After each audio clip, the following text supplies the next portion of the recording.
Oh, you know what I love? Sports. Love sports. Sports. When it comes to Texas A&M. Where are you getting this information? Let me tell you. Welcome to TexAgs. TexAgs Live. I feel like I should be listening to the theme song from the Jeffersons. You know, we're moving on up. We will develop men, we will graduate players, and we will win championships on the field. It's a blessing to be in this position, and we're just thankful to be here. We're thankful to have the opportunity to go out there and play in front of the 12 man. He is a guy that has gotten better and better and better. He's just got that dog in him. It's been special. The 12th man this past week was unbelievable. And this is a real program. It's not fake. This is a real place. And if you want to be really good at football, this is a really good place to be. You know, if I'm betting on anybody, it's the Aggies. If you think you're going to come on this show and troll A&M as much as you can on social media, you're not going to come on this show or you'll get that SEC mic treatment. Welcome into TexAgs Live, presented by David Gardner's Jewelers, Rollo Insurance Studio, the Go Hour, presented by The Warehouse at CC Creations. By the way, I love Mike. OB, how are you this morning? I'm good. How are you? I'm good. All right. I'm good. I have a question for you. Okay, I'll try to have an answer. Yeah. Where is your confidence this year on Texas A&M compared to where it was at this time last year entering the season? I think it's higher. Last year I might have been at a 7. This year I'd say at 7.5 or an 8. Okay. And the big difference to me is this time last year, I felt like the offensive line was a big question mark. And I don't think you can be a really good team without a really good offensive line. Now, I think the offensive line is a strong point. Yep. So that's the basis of my optimism. It starts with that offensive line. I'm in a similar place. It's interesting, though. I don't know if my record thoughts have changed very much. Okay. Last year, I believe I was, if you went back and rewound this show, I was probably 8-4-ish mindset. Okay. Okay. I'm still in that same mindset, but I am closer to 9-3 than I was a year ago for a lot of the same reasons you just said. The offensive line a year ago today was a question mark. Yeah. I felt significantly better about the defensive line a year ago than I do today. Not saying I feel bad about the defensive line, but I was just like, look at these dudes, right? Like, I was like, we're going to get sacks for days, right? So secondary, I did not expect the issues that we had. Yeah, I agree with that. In fact, there's no probably to it. I have a lot of confidence in Marcel Reed. I think I probably had more confidence in Connor today based on the body of work, but that body of work was also incomplete. It was over a couple of years in pieces, and I've seen Marcel play for a longer duration at one time, I should say. Well, that's true, because like you said, Connor would play 4 games at the end of his freshman year and then 4 games to start his sophomore year, and so there's still like 8 starts, yeah. But they were broken up. And did Marcel get 8 starts last year? That sounds right. Or thereabouts. So yeah, it's. I'll say this: I was very confident. I'm going to own it. And Connor last year, I don't know what happened. I know there were some injuries involved, but I don't think that explains everything. They were fortunate to beat Mississippi State, and the reason they were fortunate is because Connor had 2 interceptions that would have been pick sixes if the guy hadn't dropped it. Yep. That was in like the third quarter, right? Yeah. And I think Connor's going to do well at Houston. For some reason he was off last year. Yep. But I feel really good about Marcel. I've said that. I don't get those that are on social media. It seems like they're showing every kind of video in practice of. I don't know. I get the feeling that it's to detract from. Yeah. I don't need to see practice videos. I have seen him play at a really good level in SEC games. So what I've got to see is him take a step forward and be better than he was. But he was, the last people don't realize this. I don't think the last 3 of the last 4 games that he started year, he threw for I think 268 yards or more. Yep. So I've seen him play well. I'm glad you said that. We're going to run a soundbite here in a minute from Colin Klein about that part of Marcel's game. Going back to your commentary, but I just think we live in a media world now where how can I elicit a response? As opposed to what the goal should be is to inform, entertain, right? Like, let me elicit a response. Let me get people like to think negative or very positive based on this little clip. Ta-da, here you go. Yeah, and I'll say this again. I've said it all the time. I'm going to say it again. Do not draw an opinion negatively or positively on a player based on what you see in the first half hour of practice, which is basically warm-ups, and you're not locked in. Look, I've always said if you can't look good, throwing the ball in a warm-up with no pressure and anything like that, then you shouldn't be at Texas A&M. But you also have to understand that guys aren't always given their absolute best when they're warming up. Well, when it comes to Marcel, and by the way, what I said about I've had more confidence in Connor than I do on Marcel, I have more confidence in Marcel leading this team, but I believed everything that I read about Connor being an NFL, one of the leaders in the pack, and I was like, he's going to take that big step. And then I thought he'd go to the NFL, and this would be Marcel's team this year. That's what I thought, right? That's not what we got. But I asked a question to Colin Klein. We'll hear in a second. But to me, what makes Marcel so dynamic is game day Marcel. His instincts combined with his speed, with his ability, hopefully, to survey the field. Like, that's where we want to see him go this year. I think there's certain people, and I'm not saying he's not a good practice player. I'm not saying that at all. But I'm saying there are certain people that elevate their game when the lights are the brightest. It's true. And I feel like that's what I've seen from Marcel. I know the Texas game happened, that was the brightest lights. But I feel like when it's live, he is slippery, he is smart, he's elusive. I think what we're hoping to see is a combination of what we saw at Florida and what we saw at LSU consistently. Yep. So here's Colin Klein. I asked that question 2 days ago about what is it about Marcel when he goes live? Well, I mean, he makes people play 11 on 11. If you give him space, he has the opportunity to create big plays at really any time, and that's on pass plays that turn into scrambles or obviously, read runs or design runs, whatever. So I think that component, really helps out some of the pictures and things you got to deal with defensively. But again, I've been so proud of him is how hard he's developed his all-around game. His all-around game. All-around game. Well, I've said it before. I think the one thing that he really needs to get better at the most is just reading the defenses and knowing where to go with the ball. Yep. And I think that comes with experience, and he's getting experience. So we go back to the question to start off the show. Your confidence meter this year as opposed to last year, taking it a step further.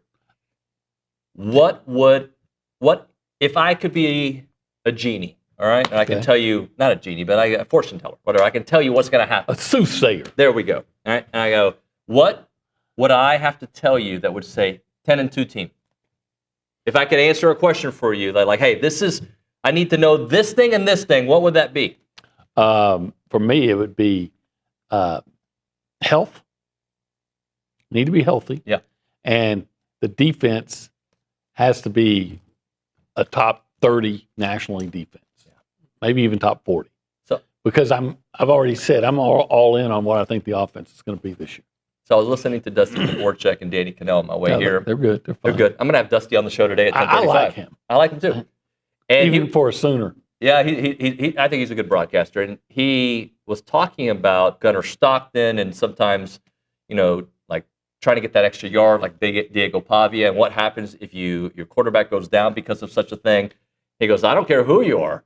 If your quarterback goes down and your second stringer's there, your season's going to take a turn. And I wanted to call him on the show and be like, welcome to Texas A&M the last few years. Even though it kind of took a turn for the better for A&M last year. Sure so did. that can happen. But you get my point. Yes, though. I absolutely get your point. It people will point to Ohio State and say that year when they won the national championship, they got down to their third string quarterback, Cardell Jones. Yeah. But what they conveniently leave out is that they had just a strong defense, and Zeke Elliott running behind a big, nasty offensive line. So when he did throw as a third string quarterback, he usually had a talented wide receiver in one-on-one coverage because the safeties had to come up and deal with Elliott. We're going to continue down this path today. We've got 25 and 25 and a little bit of Stephen McGee. But I want to take a turn to the NFL for a moment. Okay. Shamar Stewart's in the news a lot. Yeah, he is. Right? Like, a lot. And, yes, so we got this. Nick, did you get the entire report? Do we have the sound or no? No sound. Okay. So here's Shamar yesterday at Bengals practice, and I guess he gets pushed down a little bit there, and then he makes contact with Joe Burrow. And the Bengals were not happy. A little fight ensued afterward, not right extremely after, but maybe I think the next play. And I heard a couple of the players on the team say, "Hey, we love the fire. You got to be careful for our guy. That is a no-no in the NFL. You don't hit the quarterback ever." Yeah. And he did. I wish I would have seen that more last year. He got right through. He did kind of fall right here. Yeah, he looks to me like he had lost balance. Even watching, I don't even think he's trying to. Yeah. But yeah, when you're number one, you don't even breathe on him. That's not your number one quarterback. You don't even breathe on him. Yeah. That's a line from a movie, by the way. Which movie? Number One. Charlton Heston says he's number one around here. You don't even breathe on him. Is it a football movie? Yeah. Terrible. Terrible. From about 1970. Do you like watching 1970s movies, 60s movies? Well, it depends on the movie. I've seen movies. Gone with the Wind's a good movie, and that was what, 1940-ish? Yeah. 50-ish? I don't know. I missed that one. It's a good one. Yeah, I've been told. Really? You've never seen it? Never. I have no desire either. Okay. On the waterfront? Never. No desire. Casablanca? Nah, never. Wizard of Oz? Yes. I wish I didn't, but yes. Oh, you didn't like it? I mean, it's a movie. Those whatever. Those flying monkeys scare you? Yeah, it does scare me. I'm on this Western kick, right? I'm watching a lot of Westerns recently, like a lot. Yeah. And I just finished the Young Gun series again. Those movies were way better back in the 90s than they are now. That being said, I've got this whole Billy the Kid little thing. I don't know how I got here. How did we get here? I don't know. I don't know. We always just take We just go random. Yeah. But then I start watching like these like recommended Westerns from like the 1950s and 60s. I'm like, I'm good. I got no desire. The acting was different. They all talk like, Yeah, they were a little, stiff and over the top. But I know there's going to be people who are watching. They're going to get upset with me. I will. Yes, John Wayne, legend. I get it. Charlton Heston, legend. I get it. Shamar Stewart, hopefully becomes a legend. I hope. Yeah. Well, based on that, I don't want to seem like an apologist for Shamar, but it just looks like he had lost his balance. Yeah. So yeah, and I just think his name is hot right now because of the holdout, and it's his first 10 days on the job, and that happens. Yeah, I don't know that you want to really take on Shamar though. I'm going to tell you, I find him to be one of the nicest humans I've he's a nice guy. Very nice kid, yeah. But he's also very large and athletic and cut. It's the Go Hour. It is the Go Hour presented by David Gardner's Jewelers. Actually, the Go Hour.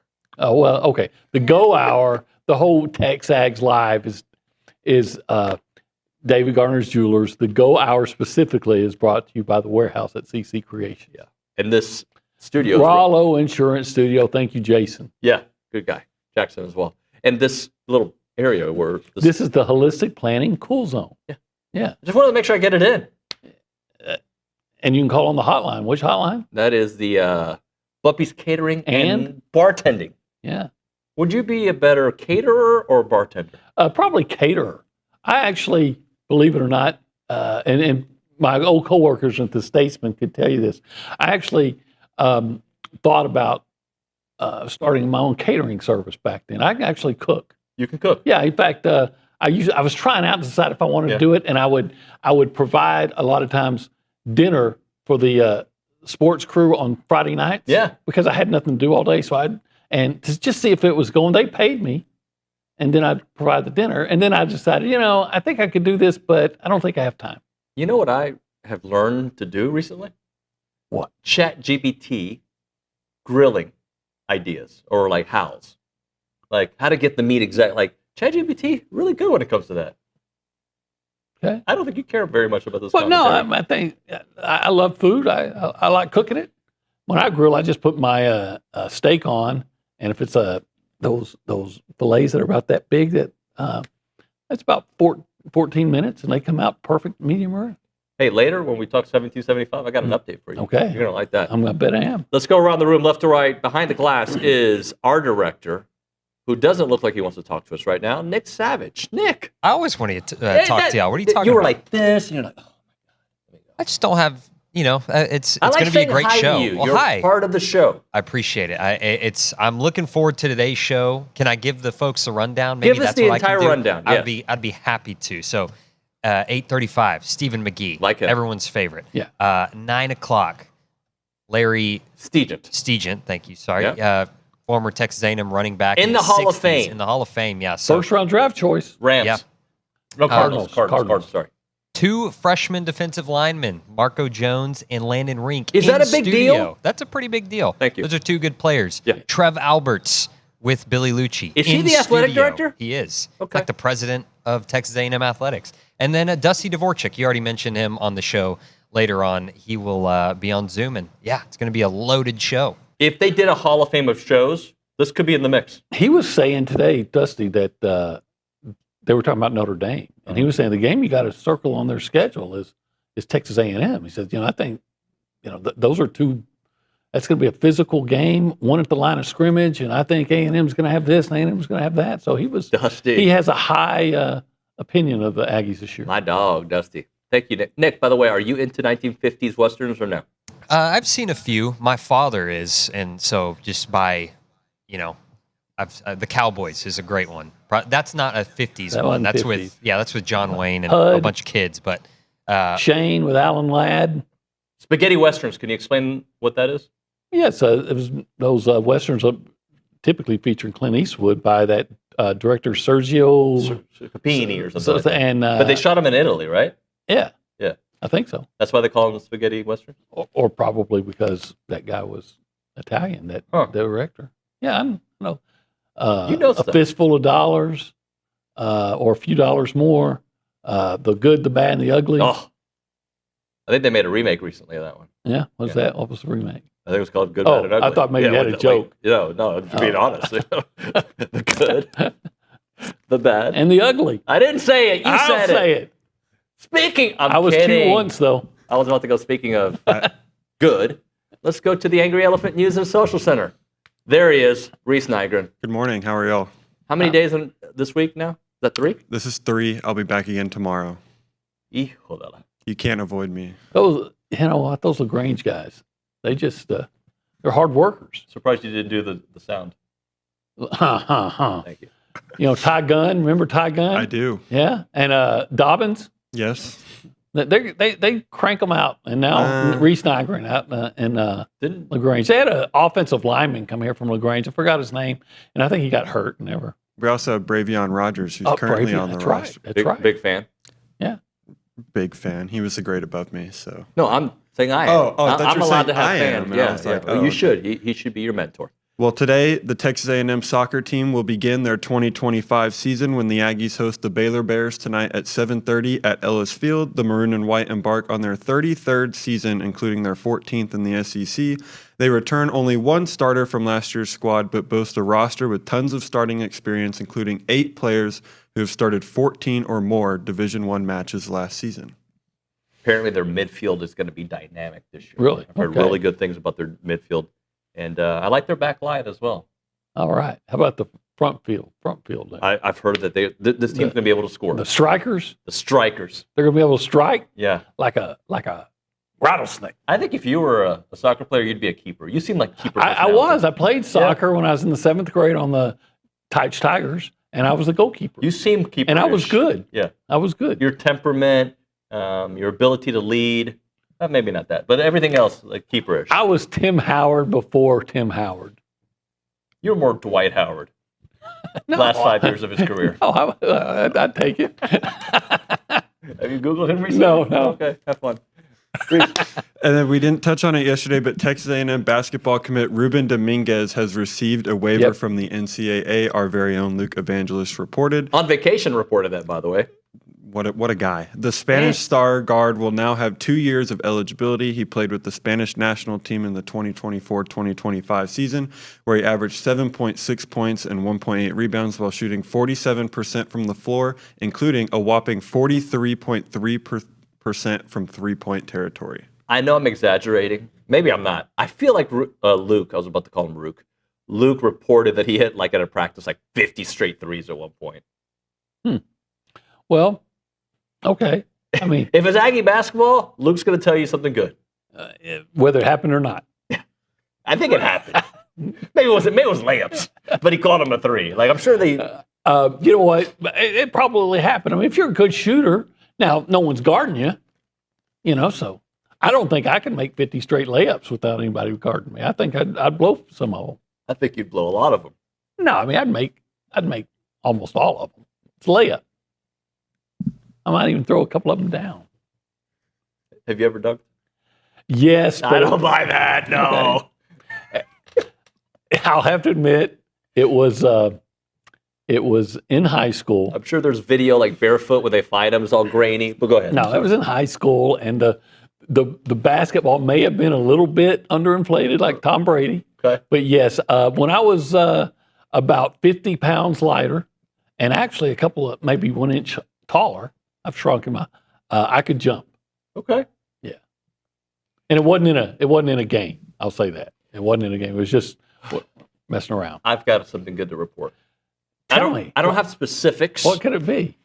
It's 1775, right? Oh, it's a live spot. Yes, it's an advertisement, but this is more about being selfish for the TexAgs staff. Okay. I spoke to Brandon yesterday on the show. Okay. All right. Brandon from 1775. Yeah, Brandon from 17. And he was like, we got this idea. We'd like to bring out, what do they call it? Not the grill, the smoker? The smoker, and come. We're getting this new one, and we'd like to bring it out to TexAgs one morning and make you guys food on the show. I'm like, yes, you are allowed. I mean, I'm not going to even ask for permission. You can do it in here. I don't care if the fire code violations. Just do it. I said, I'll have somebody with a camera watching you like all show long. Just a little box of them cooking our meats. Yeah, no one I'd rather have cooking my meat than 1775. I love going there. I was supposed to go there today with Morgan. We're going to reschedule for next week because we got a bunch of NIL interviews today. But that being said, when I go there, I get the sampler because I want to sample it all. Hence the name, sampler.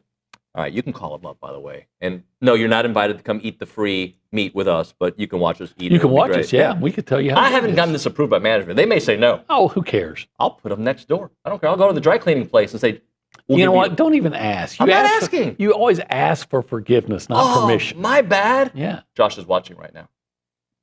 979-492-6241, 1775 TX BBQ. Man, it's really good. I had to Josh. Say, I had to say .com. Oh. You think they knew? .com. Thank you.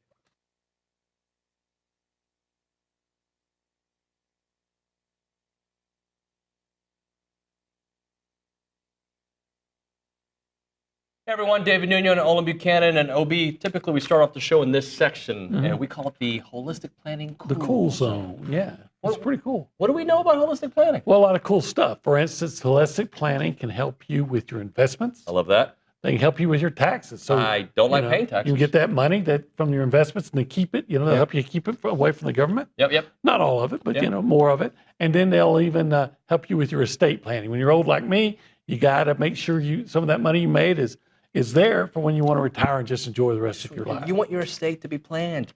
But they also do something else. Yeah, well, if you are like, say, a sports fan, and you've always wanted to... Everybody watching us, right? Yeah. And you want to always dream of being an owner, well, in a certain way you can, because they will broker the deal for you to invest in pro sports. Yeah, what you need to do is check out investinprosports.com. That's where you can get all the information if you want to invest in a team. I don't know what team. He'd probably try to buy the Cowboys. I'd try to buy a lot of the Houston teams. Whatever it may be, investinprosports.com. It is holistic planning, and we love hanging out at the Holistic Planning Cool Zone.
in a little bit. And we are back. It is TexAgs Live. We are presented by David Gardner's Jewelers. We're in the Rollo Insurance Studio. It is the Go Hour presented by The Warehouse at CC Creations, and I'm ready for this list that we continue going through. These names are getting me excited. Okay. And we're going to do 25 and 25 presented by La Casa Tequila. Raised in Aggie Land. La Casa Tequila. You're waiting for me to say I was hoping, I was trying to switch it up on you. And quite frankly, I was thinking, okay, who could it be? My mind was on, who might this be? Because you haven't told me. I haven't told you. Number 7, he's got a great name. Okay, that's the first. Okay. Might be the greatest name of all time. Huh. Because the greatest... I didn't know they had a guy named Olin on the roster. Cassius Howell. Cassius Howell. Yeah. I like the name Cassius. I do too. Cassius Howell may be, by the end of the year, we may be going back and saying, gosh, we had this guy criminally underrated at number 7. By the way, Cassius Clay spelled his name differently, but it's the same name. It's Cassius. Yeah. Cassius. Yeah. Anyway, where were we? Yeah, like some people spell Olin with an A, but it's still Olin. That's Allen. No. O-L-A-N. I'm kidding. So you can spell it a little differently, but still Cassius. Look, I think Cassius Howell's one of those guys that I think he was the A&M's best defensive lineman in November. Absolutely. And beyond. I'll give the USC game too, Yeah, post-November, post-October. How's that? I think I remember him forcing a fumble, maybe getting a sack against Texas. Yep. I think he had a sack. Didn't he have a sack? Maybe forced a fumble against or an interception against USC. I mean, he was very active. 1 forced fumble against Texas, 2.5 tackles for loss, 6 tackles. Okay. What did he do against USC? USC, I have 5 tackles, 1 sack, 13-yard loss, 1 pass breakup, 1 interception. Yeah. So it was an interception. Yeah. He was extremely active, and we had heard good things about him before he came here, and then during the year, like, oh, yeah, all right, but in November, he was exceptional. Except, I'll say this though. I'm going to keep things balanced. I thought he needed to get better, and let's see if he does against the run defense. There's no doubt he can rush the passer. Mm-hmm. No doubt about that at all. And he had 4.5 sacks last year, and I don't know how many snaps he had, but it wasn't as many as the starters. I would set the under-over on him at 8. I would too. He can get to as the a rotational player who got much more playing time towards the end, got 4 sacks. I mean, that's pretty good numbers. 4.5, I think. But 4? Was it 4? Okay. 4. You never know about those halves. But so, yeah, I'm feel very good about him as a pass rusher. I think that's where the pass rush is going to come from. I've heard a coach over there told me this guy's going to be a problem. He's gotten better. He looks great. But to be the complete end that he needs to be and be a first-round pick and all those things that he can be, based on what I saw last year, he just has to be better against the run. But there's no doubt about him as a pass rusher, and I think he's going to be a walloping pass rusher. And if he does show improvement against the run, then yes, he will be criminally underrated at number 7. A couple of projections here. Rated as the 5th highest edge rusher nationally by PFF, entering the season with an 82.4 grade. Named the number 46 player in USA Today's College Wire top 50 for 2025. Currently projected as a day 2 NFL draft pick. So that's we'll take that. And 6'4", 245. Yeah, I don't know if that's the updated. That's what he was listed at last year. That's plenty big enough for an end. Yeah. Especially if you have speed. Look, again, I'm going to say it again. He's a heck of a pass rusher that's going to be a problem. I think he's going to get it. He may make a run at double-digit sack totals. I mean, he really is that explosive. But he becomes a projected day. He goes from being a projected day 2 draft pick to a day 1 draft pick if he just becomes a complete guy and it gets strong against the run. I asked him, I think it was last week, about the transition because look, I know A&M played Bowling Green last year and it was a little closer game than I wanted, but the transition from Bowling Green to the SEC, and There is a transition. Sure, there is. But think about the strides he made from the transition and knowing that, hey, I got a couple of dudes in front of me, to making himself somebody that had to play, to this year being the light. Yeah, I really wonder what we'll find out, but what a year of off-season understanding what you got to get in, what you're into in the SEC, and work with Tommy Moffitt, particularly to just, I'm sure, to become a more complete player. What that'll do for him, I bet it does a lot. When we come back, Stephen McGee, I like him. Yeah, I do too. He's our QB1. Let's talk Rollo Insurance. That's my insurance company. They're the best. Morgan's my guy there. He's taken care of me for several years now, and I highly recommend you work with Rollo Insurance. They are super local, right? They're here in College Station on Highway 6. That's their headquarters. But they're all over the state of Texas. They got 60 offices. They're actually nationwide now. They just keep popping up. I probably need to ask Jackson where else they are, but they've been popping up places, Utah, you name it, Oklahoma, all over the place. They're certainly growing.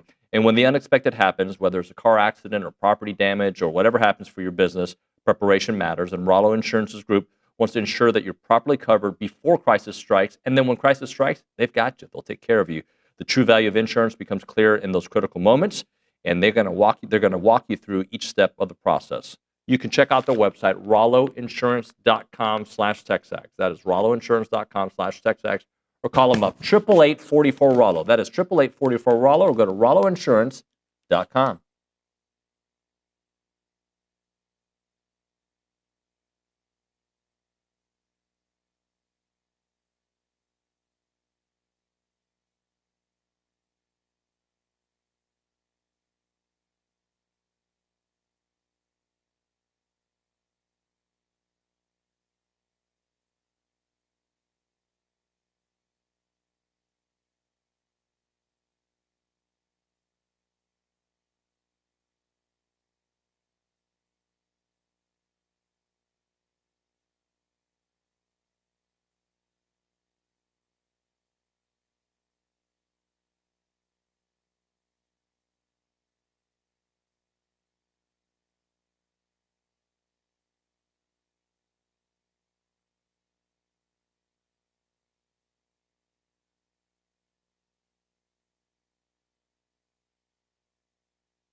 And we're back. Our QB1's here from Paragon Financial. Stephen McGee on the show. TexAgs Live, presented by David Gardner's Jewelers, Rollo Insurance Studio.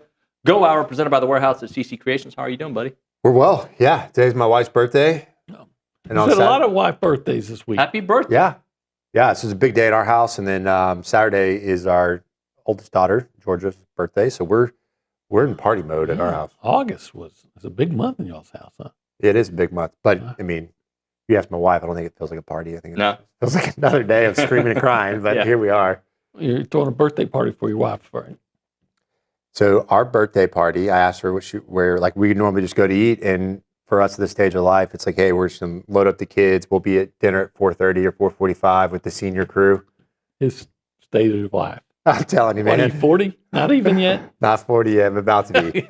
And then Saturday, we're going to have a big purple party. That's my daughter's favorite color, purple party. That's all she cares about. Fun. Purple party with purple cake. All right. Are you going to be there, Obie? Gotta get the purple. Maybe I'll send my son over. You know, he has a lot of purple clothes. Yeah, that'll work. My daughter would love that. Steve, I know they say your second year as a starter in whatever position, quarterback especially, the game starts to slow down. I recognize that.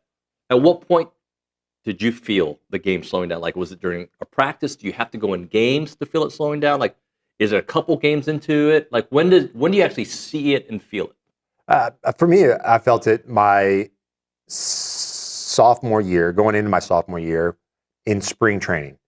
That was the first time I felt like the game really slowed down. I was playing fast, making decisions fast. I mean, I think it slowed down in the meeting room, but that's very different. I think when you have the bullets flying at you and things are moving, that's when you really get a feel for if the player is able to react and play at their speed, right? You don't want the game to ever slow someone down. We used to talk about that a lot, I think, with Jimbo's system, right? It just felt like we were thanking a lot, right? These 5-star wide receivers were out there thanking instead of playing. And so for me, that was the first time.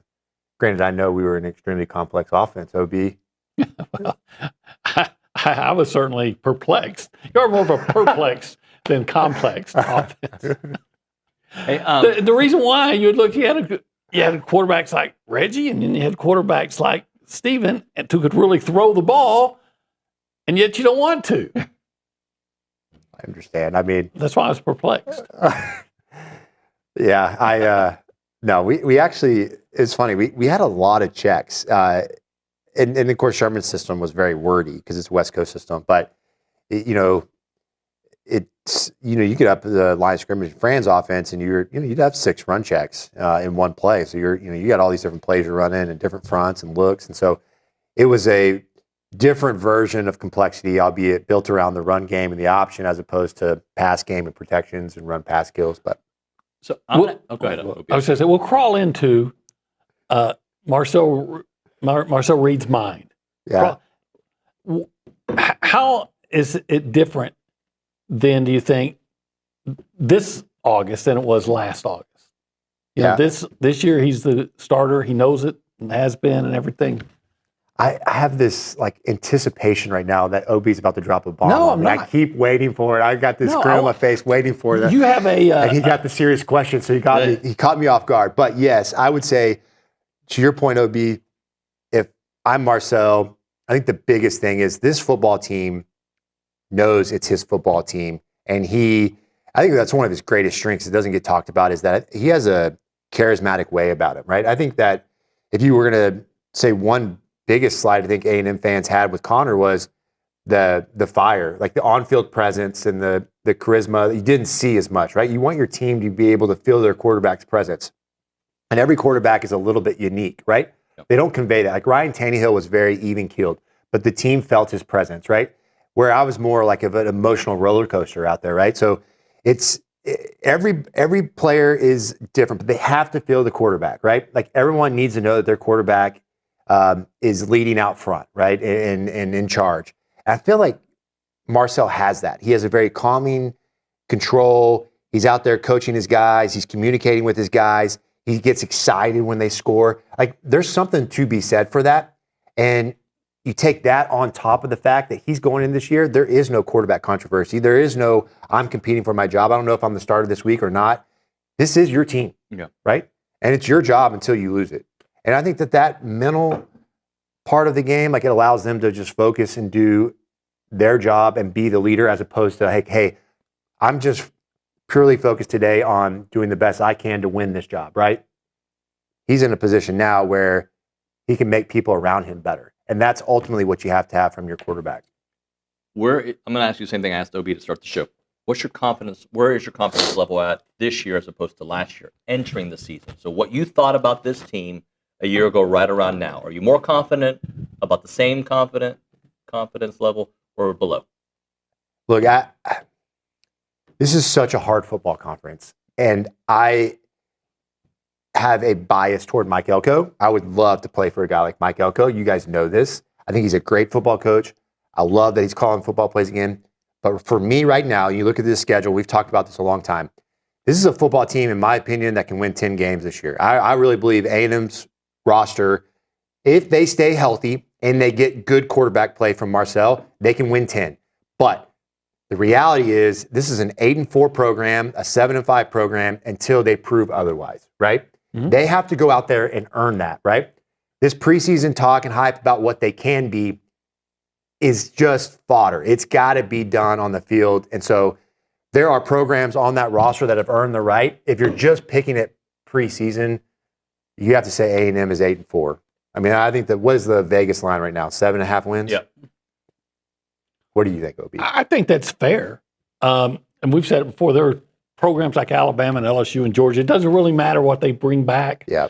You say, okay, I'm going to project them to win 9 or 10 because they've earned it over time of consistently winning 9 or 10 games. A&M has not earned the benefit of the doubt where you can say, yeah, they could go up to Notre Dame and win, but you know what? They probably won't.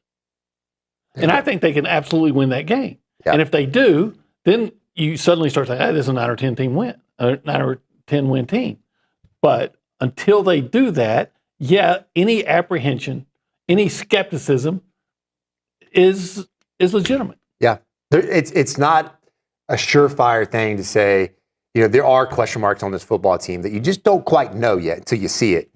And you're like, hey, I think Marcel could be a really good quarterback. I think these new wide receivers could be really good players. You hadn't seen it yet, right? Like, you haven't seen the elite play that you need at those positions in order to say, hey, this should be a 10-win team. Yep. Let's hit a break. We'll come back with a little buy, sell, lease, and I've added a couple layers to it. Right now, moment for Caldwell Country Chevrolet, Highway 21 in Caldwell online, CaldwellCountryChevrolet.com. When you're looking for a new vehicle, that's the place you start your search, Caldwell Country Chevrolet. They have a fantastic selection of vehicles. They also have the best customer service around town. When you go there, just be expecting, if you have a vehicle that you bought from Caldwell Country Chevrolet, to get free oil changes for life as long as you own that vehicle. And of course, they've got the complimentary pickup and delivery for their service customers, an outstanding selection, great pricing, you name it. That's why we bought our car, our Tahoe, from Caldwell Country Chevrolet. Highway 21 in Caldwell, online at CaldwellCountryChevrolet.com. That's where you go.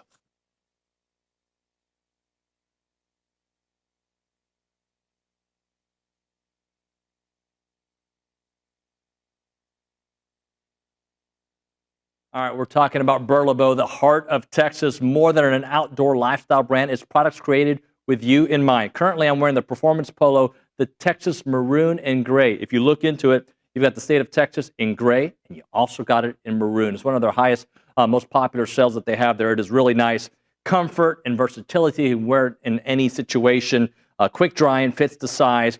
But Burlebo, they're rooted in tradition, fueled by passion for the outdoors. Designs high-quality apparel that works just as hard as you do. So whether you're hitting a workout, enjoying a day of fishing, or cheering on your favorite college team, their gear is made for the athlete, the outdoorsman, and the everyday adventure. And it's really nice. I wore this one to church the other day. People talked about it. Really, my kids were like, yeah, Dad, you look pretty good today. From athletic shorts to your favorite go-to tees and performance hoodies, they have everything you want. Check out Burlebo.com and find your new favorite gear. It's Burlebo for the athlete, for the outdoors, and for the family.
All right.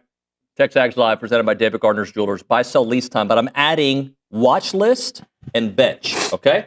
Watch list, strong upside. You like what you see. Bench, keep it around, but off the field for now. So you got to have these 5 options for teams that you see being legitimate playoff contenders, okay? Buy, sell, lease, watch list, and bench. Okay. I added a lot of layers because I wanted more teams, okay? A&M, Okay. Florida, Okay. South Carolina, Okay. LSU, Uh-huh. Oklahoma. Oh, Contenders for the playoffs. Okay. Like in November, like A&M was last year, we're talking about them. If this goes right, they could be in. can we jointly tackle this one? All right. I feel like I know who you're going to sell first. Who am I selling? South Carolina Uh, or Florida because of the schedule. no. Yeah, actually, I think the team I wanted to sell right away is Oklahoma. Yeah, that's it. Yeah, well, those are the 3. The one, I guess, those that I have to buy is LSU. Yeah, that 100%. That's who I would buy too. Watch list, somebody with a strong upside. Texas A&M. Yeah, I thought they were going to go there. Lease. Lease is Florida. Okay. Yep. And then we're Totally agree with that one. benching South Carolina. You know, I think they don't meet the expectation. I think they'll still be like they're going to be a tough out for any team in the SEC, but I don't think they have some holes to prove. I mean, they obviously get their quarterback back, which is very important, but see, Florida has better receivers yeah, than South Carolina. Florida has better running backs than South Carolina, and potentially, I don't think either one of them is going to be great on defense, but Florida, I don't think lost as much top-end talent on defense as South Carolina did. South Carolina, and that Florida has a better offensive line than South Carolina, too. They got the good end back right at South Carolina, the young kid, the edge rusher. Yes, Dylan. Yeah. Is it Spencer? Stewart. Dylan Stewart. He was the 5-star guy that played.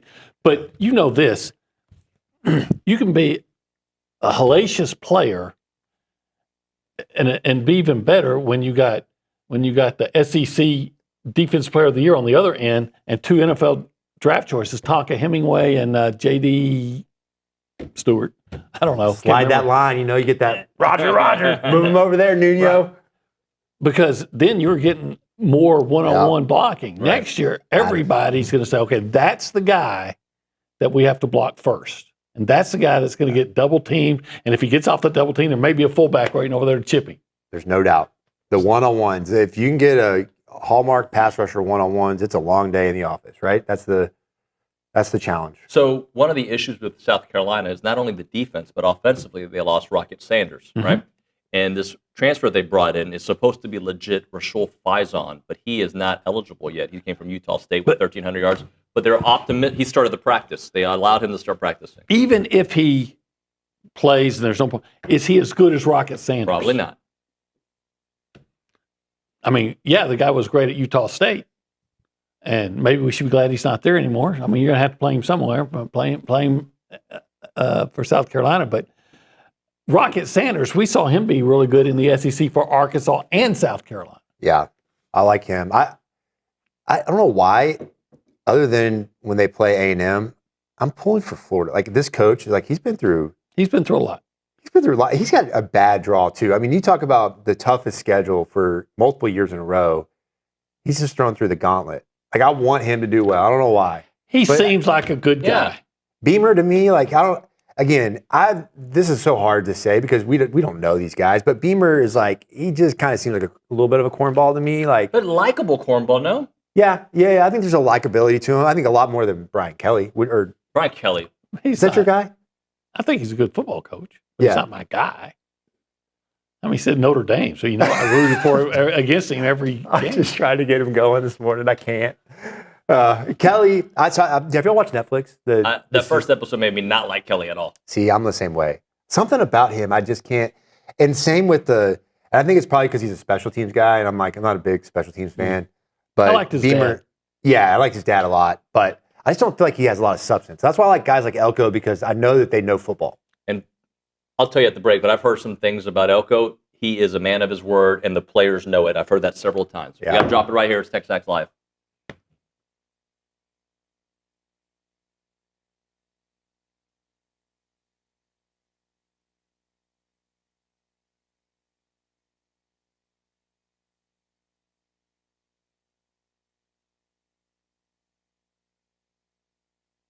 All right, guys, let's talk about some new partners, Aggieland Hydration and Injectables. They're Aggie owned and operated. They are an mobile IV hydration company that was founded back in 2024.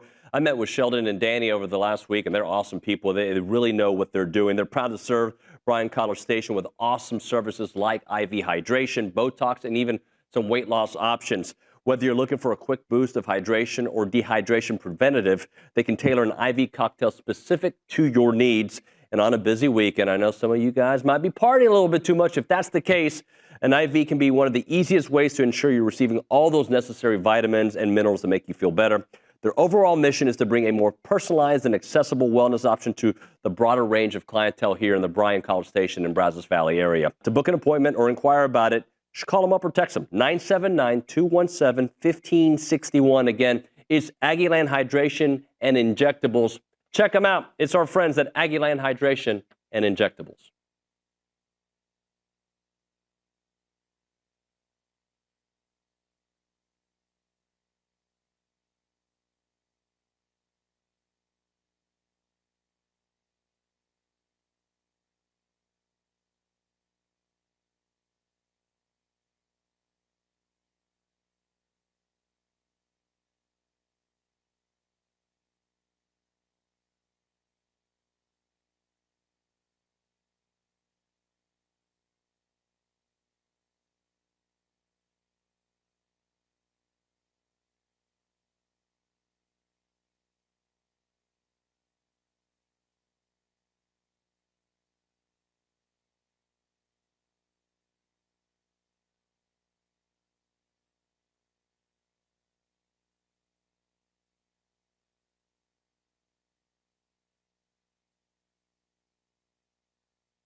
All right, we're back here on TexAgs Live. We're presented by David Gardner's Jewelers, Rollo Insurance Studio. I want to remind Houston Aggies to join us for a special screening of Breaking Tradition featuring Houstonian and Aggie Hugh McElroy, class of 71 at the Star Cinema Grill in City Center on August 27th, 6 o'clock, set during the Civil Rights era. A very powerful documentary that follows McElroy's courageous journey through a transformative period at Texas A&M in the 60s. Tickets are $25, available now in the Football Forum, presented by the Houston A&M Club in partnership with Texas Filmworks and TexAgs and support from Rifle CRE and the Goodwin Group at Merrill. Don't miss this unforgettable evening celebrating Aggie history and, of course, courage. Super excited about our next guest, Larry Stegent, three-time All-Southwest Conference tailback, helped Gene Stallings and company to the 1967 Southwest Conference Championship and then the upset victory over Bear Bryant's Alabama team in the Cotton Bowl, member of the Aggie Hall of Fame. Mr. Stegent, thank you so much for coming in. David, thanks for having me. I appreciate you being here. So I want to talk a lot about your time at A&M and beyond, but we were talking at the break that you did play a year or two with Mr. McElroy, and I want you to kind of tell the audience what you were telling me about the LSU play that's infamous. Oh, yeah, I think Hugh was a sophomore when I was a senior, and then when I was playing for the Cardinals in St. Louis, I came home from practice, and my wife and I were listening to him trying to pick up that game from Baton Rouge, and we got it on KMOX, I remember, and we listened to the entire game, and that last play, and I think Lex James was the quarterback who threw it. He was from Houston, and it was fantastic. Yeah, you could hear a mouse TT on cotton in Tiger Stadium. I'll tell you that. Let's go to the beginning. What drew you to Texas A&M? Well, actually, I was recruited. It was Southwest Conference, of course, and then I was recruited by just about everybody. And but I'd really set my sights on going to LSU, and I was recruited by LSU. And then as time recruiting season went along, I got to meet more and more Aggies and people like Johnny Mitchell, Gordon Edge, Clarence Jamel. Those Aggies were really on me about saying, are you going to live in Baton Rouge? Are you going to live in Louisiana? Or are you going to live in Houston? Where are you from? I said, well, I'm going to live in Houston. They said, well, it makes no sense for you to go to LSU. And so it changed at the end, and I changed my mind. The very last weekend, I visited A&M and had a long visit with Coach Stallings in his office on Sunday before I went back to Houston, and I said, "Okay, I'm gonna sign with you on Tuesday." And they came down on that Tuesday, and we signed. So, and it was a great decision on my part. I've made a few great decisions, and that was one of them, and a lot of bad decisions. But that was a great decision. That was a fantastic decision for us as well. So let's go to that time and Coach Stallings. What was it about Coach Stallings that drew you to him, and what kind of coach was he early on? Well, he was, he was a disciple of Bear Bryant, and he played for Coach Bryant. He coached for Coach Bryant at Alabama. He was like Coach Bryant. He was very, very tough and very disciplined. We had 55. We had 55 freshmen showed up at Henderson Hall, and when I was a senior, there were 7 or 8 of us left. So, pretty good attrition rate, over 90%. And, you could hear them at night pulling their bags down the fire escape, and then you'd hear the engine starting and never see them again. So, but 7 or 8 of us hung on, and the 7 or 8 that stayed ended up having good careers, and it was awesome. What was it like beating Bear Bryant in that moment? And I mean, when was it? Did you know the week leading into the game, like we've got something for them? Well, yeah, funny. We knew we were a pretty good football team. We just didn't have any depth, and we started off 0-4 in '67. We lost to SMU at the end of the game with a pass to Jerry Levice. Then we played Purdue at the Cotton Bowl, and they had Mike Phipps and then another great running back, which I can't remember his name now. And that was a real close game. I like 24-21, and we lost that close one there. We lost to Florida State in a monsoon here at Kyle Field, and it was 19-18, and we had them beat. And I tried to get an extra few yards and fumbled, and they ended up kicking a field goal and beat us 19-18. So we had some close games, and then we went to Lubbock 0-4, and on the last play of the game we scored, and that turned everything around for us, and we had a good run for 7 games, and beating Coach Bryant, we felt like by then we could play with anybody, nobody would run us off the field, so. The coaching staff did a great job, and the guys we played well. Our mutual friend Chris was telling me I had to ask you about the opening toss of that game. Give us a little bit about the story. Well, the one I was telling Chris about was when my senior year when we played the Army. Okay, tell me this. That's the one. Because Coach Rudder came to a lot of General Rudder came to a lot of practices, and we played Army our senior year at Army. Yeah. And Coach Stallings said that General Rudder was coming in. He wanted to talk to us before we took the field right after pregame, and he came in and climbed up on a bench, and he was scary anyway. I loved him to death, but he said, "Now listen, the head of West Point," he said, "I was in World War II with him, and I was at Normandy with him, and I'm going to tell you guys right now, I have a bet, and I don't want to lose that damn bet, and I better not lose that damn bet, because if I lose that bet, I'll be back in here to have a few words with you." And so we did beat Army, and he came back in afterwards and thanked us. So I don't know what the bet was, but he scared me more than Stallings did. I'll tell you that for sure. Absolutely. Let's talk about your quarterback, Ed, and what he meant to that team, what he meant to you. Ed was a great. Hargett, he was a great leader, and he got a great arm. He was just a great quarterback, and he was smart. And he just didn't make many mistakes, and he put the ball where he needed to put it. And Ed had a knee injury when in high school, so he didn't run a whole lot, but he didn't need to when he could throw the way he could. So, but he was. I wish we'd have had him in '69. In '69 we played Texas here at Kyle Field, and they were number one in the nation, and we were in the nation. About all I can say. And it's one of those deals, where they were getting ready to play Arkansas the next for the national championship the next week. Right. And of course, we went out for the coin toss, and I was co-captain with my friend Ross Brubaker, who lives down in Lafayette, Louisiana now. And their captains, they had quads. It was James Street, Glenn Hossel, Bob McKay, and the tight end, I forget his name. But anyway, we went out, and if my memory serves me correctly, the referee was Vincent Buckley, who I later became great friends with. And we're doing the coin toss, and Vince flipped a coin and said, "Texas, you make the call. You're the visitor." And it came down. They called tails, and it came down tails. And he said, "I'm gonna clean this up, David." He said,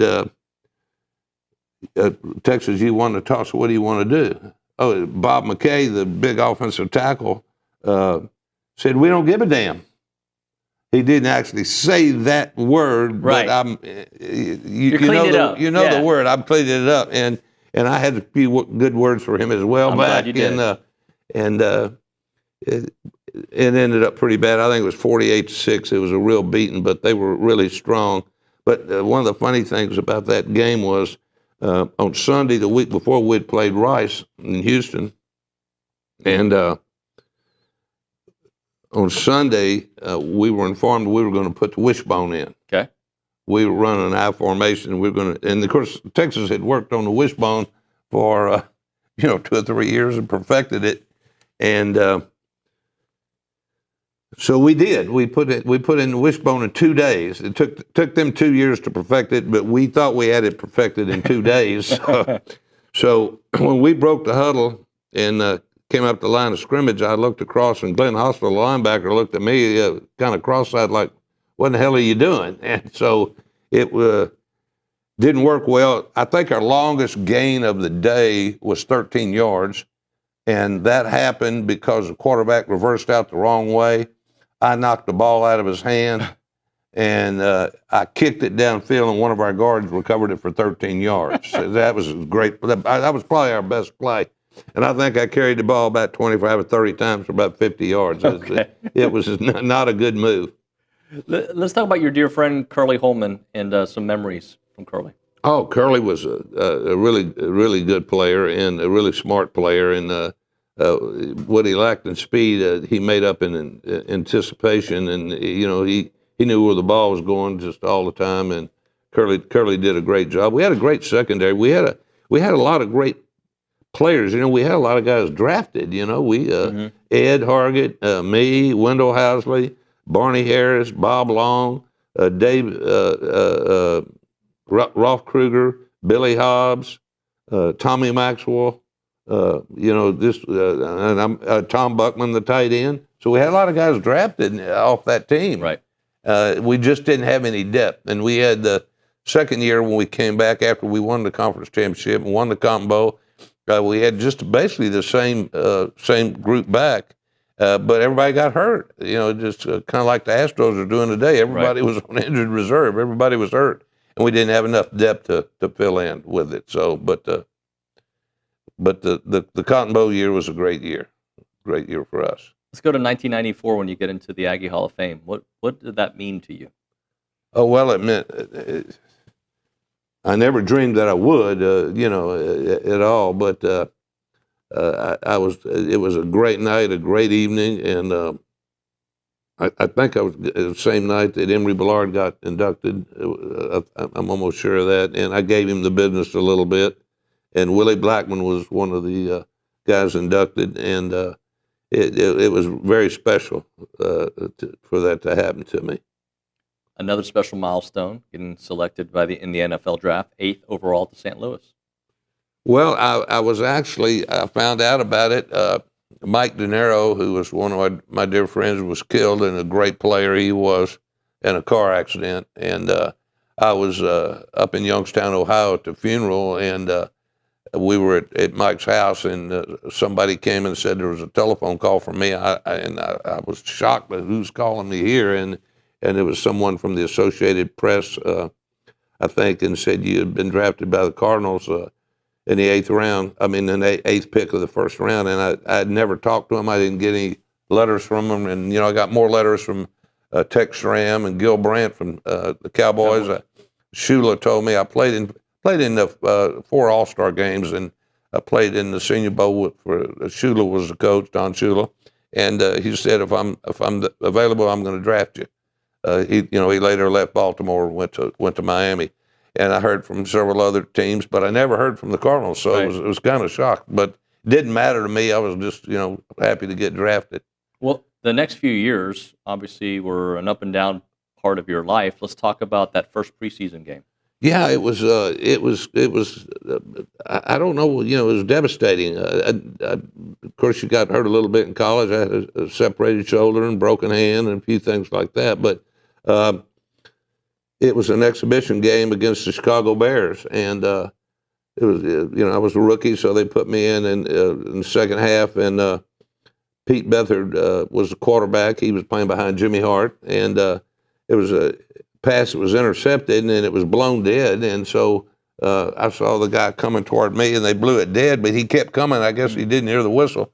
And I turned to look at the sideline and had my leg planted, and he hit the knee perfectly, and it hyperextended all the way to the ground and tore everything out. And within 3 or 4 minutes, it was about the size of a watermelon, and they took me straight to Barnes Hospital, and Fred Reynolds, the team physician, orthopedic surgeon, did a 7.5-hour surgery on it. And he didn't really want me after the surgery, and I was in the hospital 17 days. And I was 220 when I went in the hospital, and I was about 170 something when I came out. Oh my goodness! Yeah, it was. I lost weight, and I started a rehab program, and I didn't know if I was going to ever play again or not, but I did. I came back the second year and played a little on defense and played on the special teams, and it got down toward the end of the year, and MacArthur Lane, our starting back, one of them got hurt, and so I started against Philadelphia at running back, and lo and behold, I blew out my right knee, and no one even touched me. I caught a screen pass, a zip screen pass, and turned in a corner, and my cleats locked and tore up the right knee. So I after that, like someone said, if you didn't have bad luck, I wouldn't have any luck at all. But then another year on injured reserve. So finally, it got to the point where I didn't have very much lateral movement. Mm-hmm. The straightaway speed, I was still there pretty much, but I couldn't do what I did before. So, I just dropped my shoes in the Mississippi River, and I said, let's see what I learned in the business school at A&M. And that's what I did. And it haunted me for quite a while, but it doesn't anymore. Right. That transition, I mean, how difficult was it, but then finding passion through, it was an insurance business, correct? Well, yeah, my eyes my hopes were, I'd play 8 or 9 years in the NFL and then do something in the off season. So it just came a little earlier than I'd planned for. And I jumped into the insurance business. How I got in the insurance business, I don't know. but it stuck. And then I did the work for about 10 years. And then when I was about 30, 1981 or 2, I opened Stegent Insurance Associates, and then we've been going ever since. And now I've got 2 partners, my daughter Tammy and my son Mike. So, and I'm still working every day. Are you? Oh yeah, absolutely. That does not surprise me. Yeah, I don't know what I'd do if I didn't work. Right. Yeah, and I've done everything I want to do. So, I think it helps keep you young. Well, it keeps you on your toes. Yeah. So do you get to watch a lot of Aggie football? I watch it all the time. I mean, I was a season ticket holder for many, many, many years, but I developed macular degeneration and I can't see the field too well.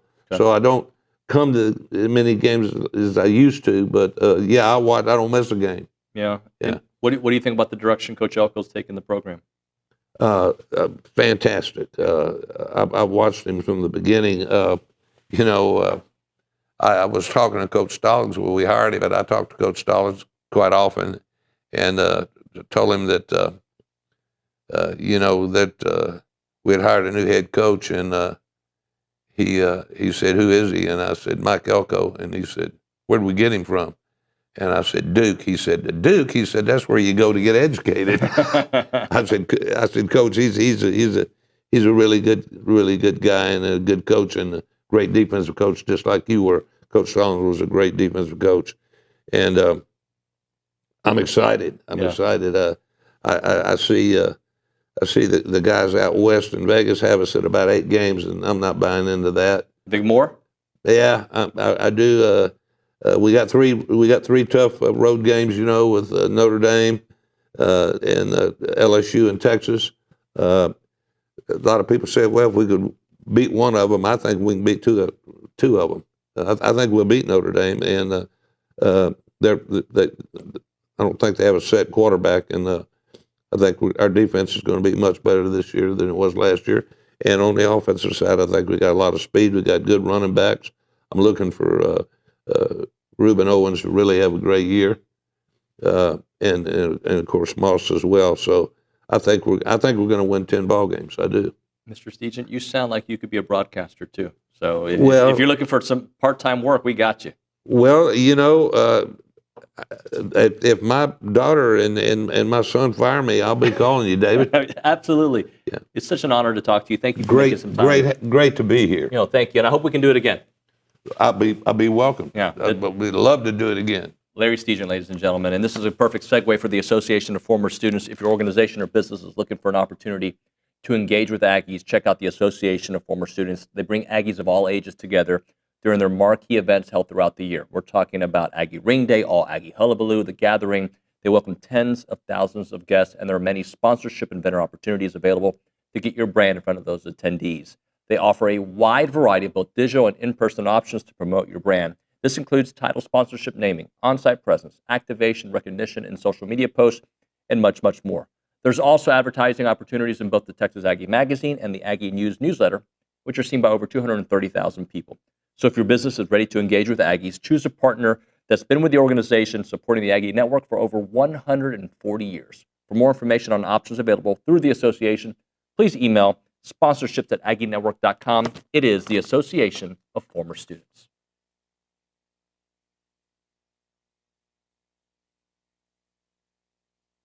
I wish I had Olin here for it because he loves energy drinks. Catalyst Citrus Spark. This is one of the new flavors out there. Whether you're grinding through workouts, cramming for a test, or closing in on a deal, or getting ready for TexAgs Live, you never know, right? Fast becoming the go-to fuel for Aggies everywhere. Zero sugar. I'm all in for that.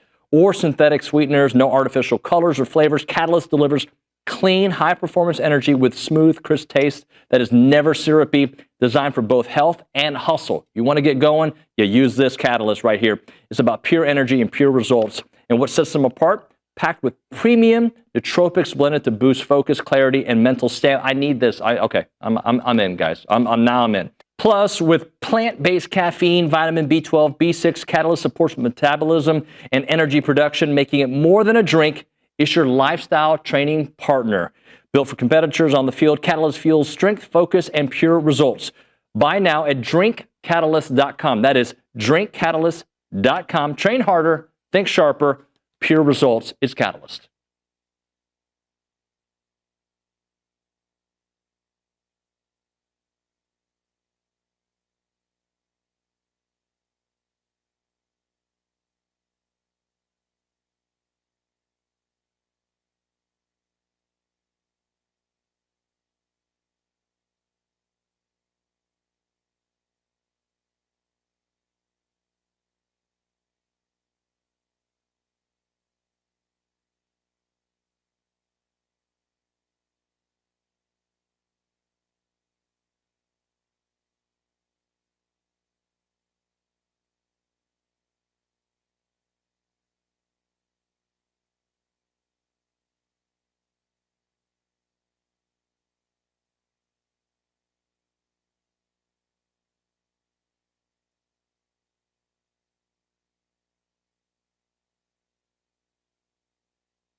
You know, it's a good interview when afterwards you feel better.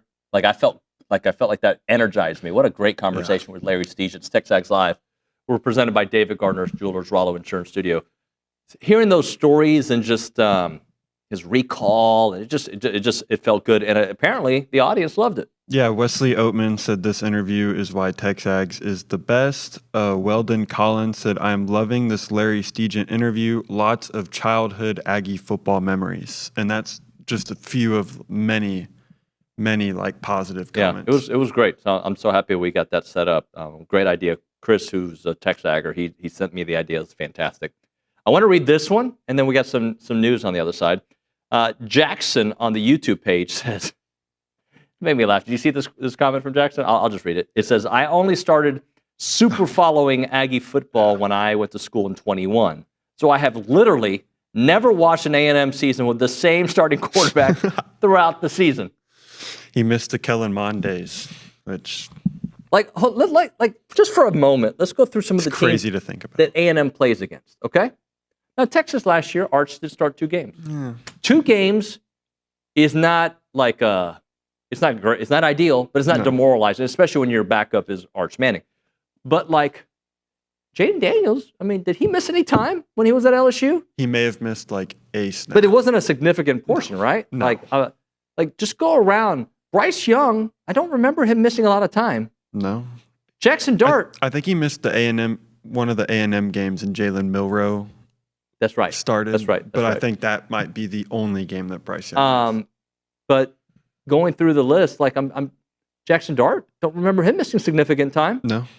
And I'm bringing up these teams because these teams have all competed or been in the mix for SEC titles, playoffs, or 10-win seasons, right? Yeah.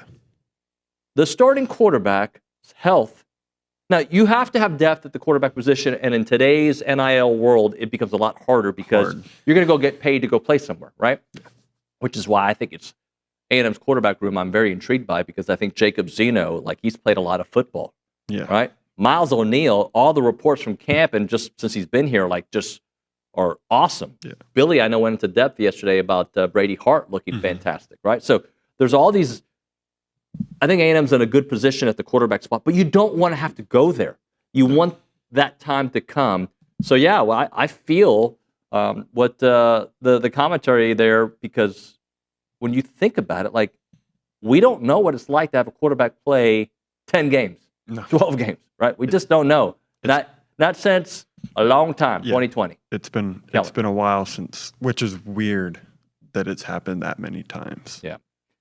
What else do you have for us? I have an update from ESPN's Pete Thamel that says the NCAA has formally notified parties tied to the Michigan NCAA infractions case that an announcement on the findings and punishments will be publicly released tomorrow. Zane, who he does follow a little bit of Michigan, came in here. He thinks it's going to be a nothing burger. I agree. Yeah. If it is something, though, what does that mean? It could mean a lot of things. I don't think it's just like the John Mateer situation. Yeah. I think these are just little stories to get us until the season, right? Yeah.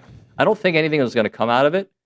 And if something comes out of it, let's say it is a significant thing, does that then move the needle enough for the Big Ten and the SEC? Which, by the way, when we have Trev Alberts on here, I'm going to ask about like that relationship between the SEC and Big Ten because they are college football today, and they are absolutely the future of college football and alignment. Does that then put them in a position, and I'm not saying Michigan itself would put them in a position, but at some point do they say, we don't need all this NCAA crap. We're just going to do our own thing. And I know we've talked about it, but like, does that maybe escalate the situation? Yeah, I think maybe it was last week when Pate came on and he was like, I think at some point sooner rather than later, the college football will move away from the NCAA. Yep.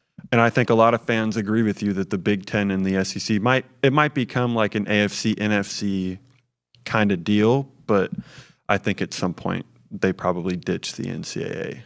It's got to be. Let's try to get one or two more stories before we go to our Texas Aggies United interview. We've got a couple of great ones, Landon Rink and Marco Jones. So I don't know if you saw it, but the Kansas athletic program got a $300 million gift from David Booth.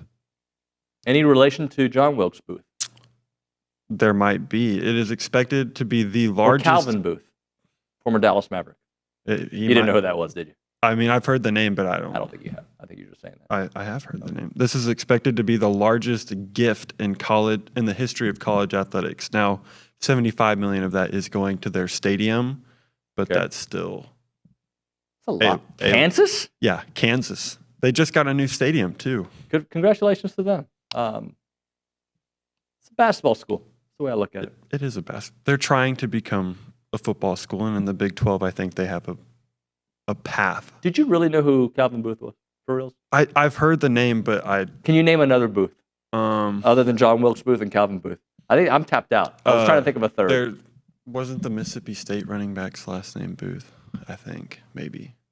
That sounds right. I think OB brought it up earlier in the week that Davon Booth. Let's do this. let's class up the joint because I believe Marco Jones will be here shortly. I think Landon Rink is either already here or be here in a moment. So we'll hit a break. We'll come back with that interview. I'm looking forward to chatting with those young men because they're the future and they might play a part in the now. So let's talk to them about that. Family and ranching families do think different, and I'm talking about Heritage Films here and their farm and ranch films. It's not just working for today, but you're building for generations to come, and that's why Heritage Films created Farm and Ranch Films. They've documented timber operations in Washington, cattle ranches in Texas, and agricultural legacies across America. And they aren't simply documentaries. They are cinematic time capsules that capture your unique relationship with the land. So if you're thinking in 20-year cycles or 100-year cycles, Farm and Ranch Films preserves the wisdom and the work ethic and beyond and those values that make agriculture families so special. Your legacy deserves this level of craftsmanship. Visit yourheritagefilm.com to learn more. That is yourheritagefilm.com to learn more. Chance McClain is the founder, and he does awesome stories. You can call him up, 713-893-8341, 713-893-8341. Ask him about his farm and ranch films.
All right, we're back here on TexAgs Live. Today we're going to be joined by two A&M standout freshman defensive players. Marco Jones will be here momentarily.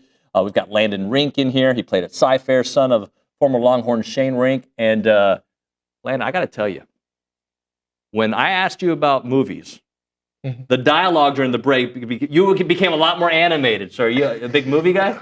Yeah, I love movies. Yeah? I watch movies all the time. I mean, nobody's going to be surprised in the back. I asked him about a superhero movie because that's all I do is watch superhero movies. So I'm glad that you got to watch Fantastic Four. I'm glad that camp's going well. Take me through like what it's like at this level to go through what a Mike Elko fall camp feels like. Man, it's something I never experienced before. You have there's no time off. It's just you're going at it all the time, and if you're not going at it, you're in meetings. You're taking notes. You're just doing everything possible to make yourself better. And in the free time I do have, you're in the ice tub, you're in the training room, you're trying to get better. Is that maybe a good thing? I'm not saying it's good to just always work and never get rest, but when you have a goal, the work doesn't stop, right? So and this team feels like you weren't here last year, but that they have something they have to do. They have to take it a couple steps from last year. Yeah, it definitely feels like this season we have something to prove. We were right there last season. I mean, I was at all the games, and we were right there. We had a chance, and I feel like this year we really want to make it count. We want to push through and make it all the way this year.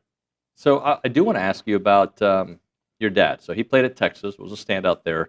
How difficult was that for you and for him, right? For you, I can only imagine if my boys wanted to go to Texas. There's going to be a problem. So how was that for you? He seems to be very happy for you. Obviously, he's your dad. He's going to root for you. Yeah. How was that?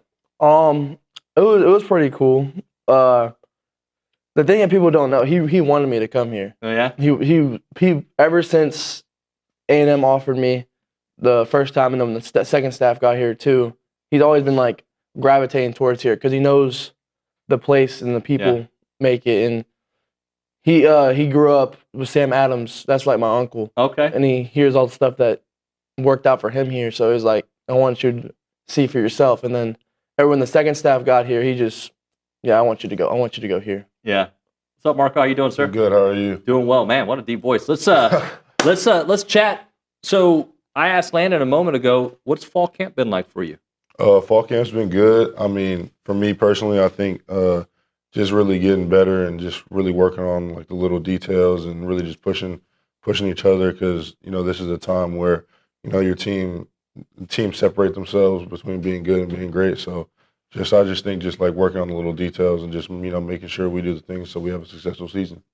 Landon was explaining to me that there's no free time, right? And I mean, there's a method behind that. How has that adjustment been of it's football right now, 24/7? Yeah, I think it's been pretty good. I mean, overall, we kind of knew what it was a little bit coming into it, right? I mean, that's what we came here to do. So it's not too bad. It's not we lost some people's way of being a regular college student, when we signed. So, I mean, I'm all for it. I like it. It's just obviously busy, but it's one of those things where it really helps you become a better player just by being able to focus more mentally and physically just every minute of the day. Marco, remind our audience what made A&M the place for you. For me, I would say the coaching staff and, just the culture that A&M has, right? It's a great culture. It's unmatched between, 12th man is unmatched, but also the coaching staff, Coach Oko, my position coaches, Coach Spence, Coach Tony, Coach Stan. I think just that whole staff is really just elite in a different type of way than other people. They're great people, but also great coaches. Yeah, Landon, let's talk about the room, right? The defensive line. There's some dudes on this line, right? So, how much are you learning from the older guys, and how much do you feel you're growing? Man, our D tackle room is insane. I feel like we have the best D tackle room in the country, and the thing they're even better people than they are players. I can talk to Big Al, I can talk to T.O., I can talk to DJ just like they're normal people. I can ask them for help. Yesterday, I was trying to work on my cross chop, and then T.O. was teaching me the little footwork about it, and then I got it perfect after that. And then Al, hey, if I mess up something, Al will be like, hey, straighten up your foot on that rep or this and that. They're really good people to look up to. Is it When you're at the high school level and you're so good, sometimes it's about just being better than the other guy. So has it been eye-opening? Like, there's so much technique involved to take it to another level.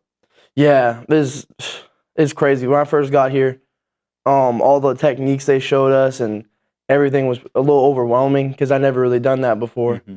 And then, but it's starting to become easy to me now. It's starting to just come a every play thing, and I'm not thinking about it so much. Marco, what about you? The room and just, I mean, Cashes are obviously doing big things. Just talk to me about how much you're learning from these guys.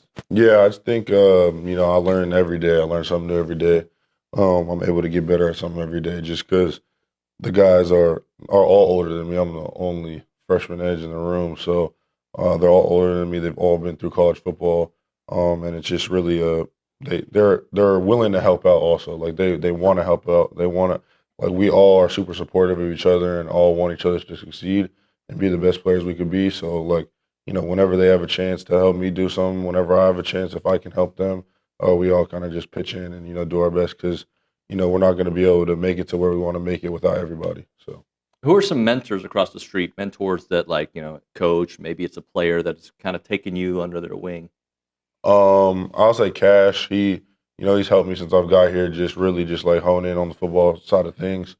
Just be able to really, like, understand the game a little bit more, like, and really, like, I like to pick his brain a lot because he's had a lot of success.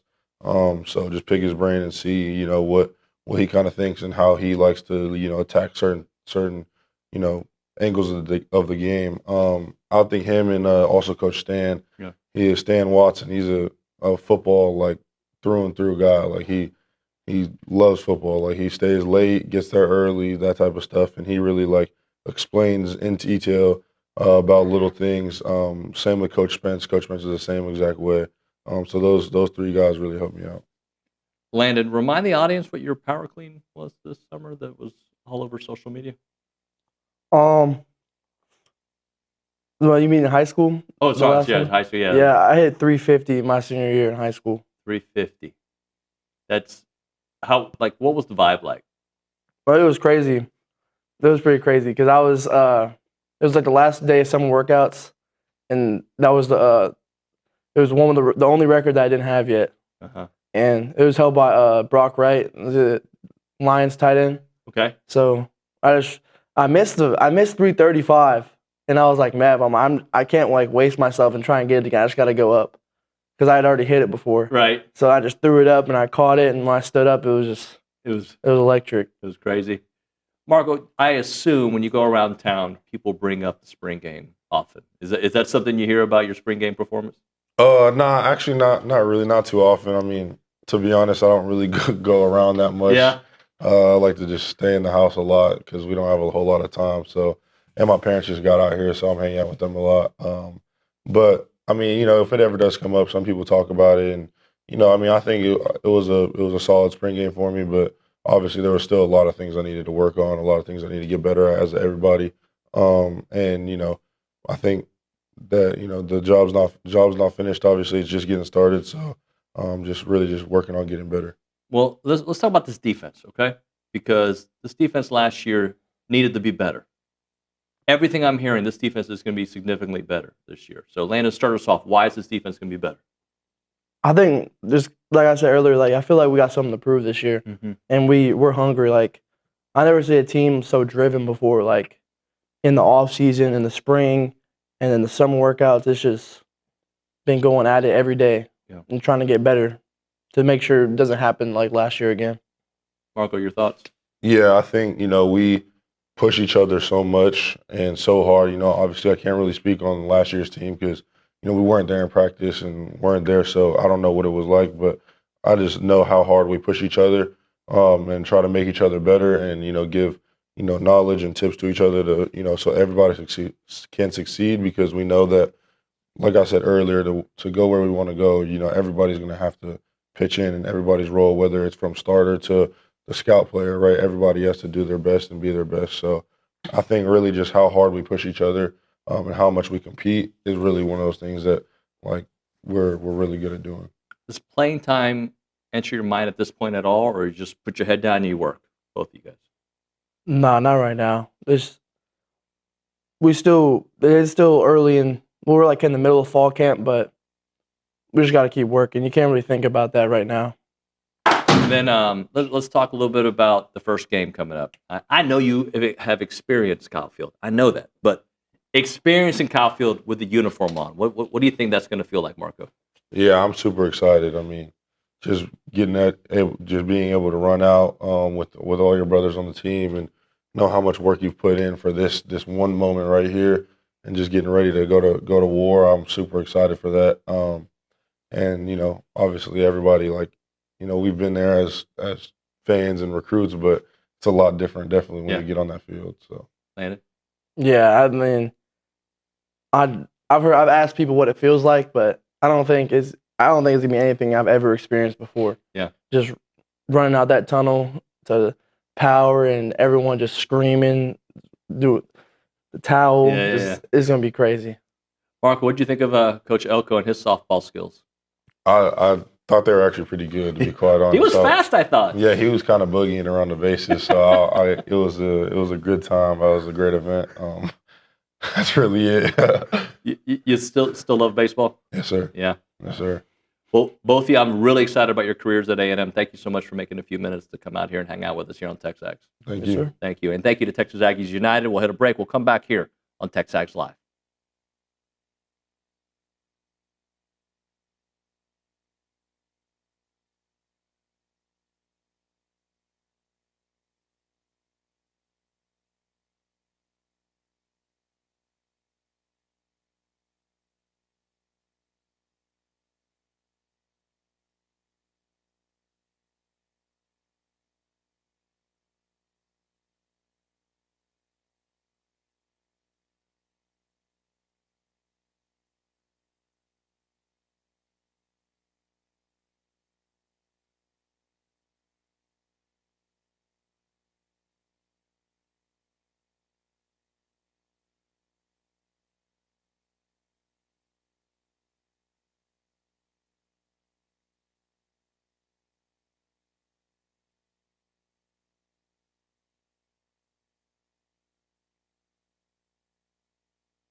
Around College Football, by the way, was brought to you by Milliken Reserve, a College Station community featuring homes, trails, farms, and wide open spaces with a mission to build a healthy community around nature. Take part in the Milliken Reserve community with a Conservancy membership. Learn more at millikenreserve.com.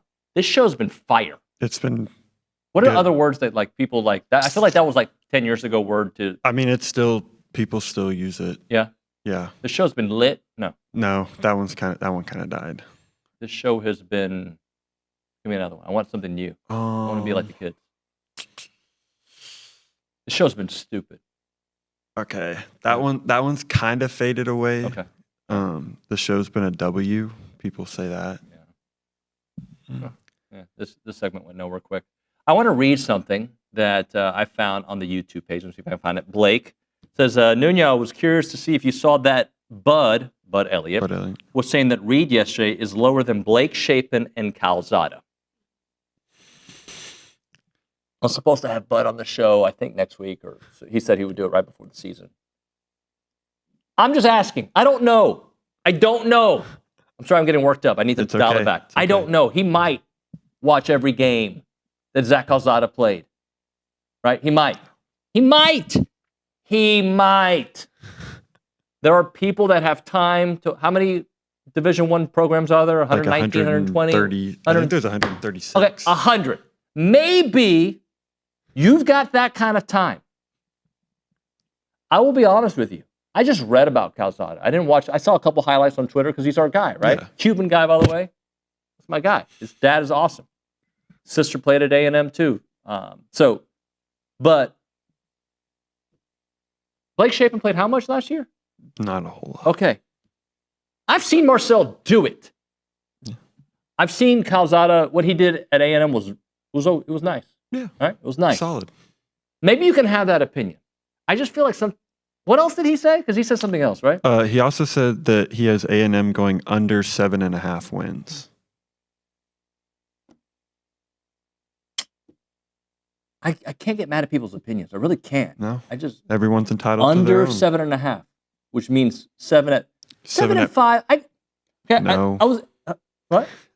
No, 7 and 5. No. No, I don't want 7 and 5. Nobody does. I don't want 8 and 4.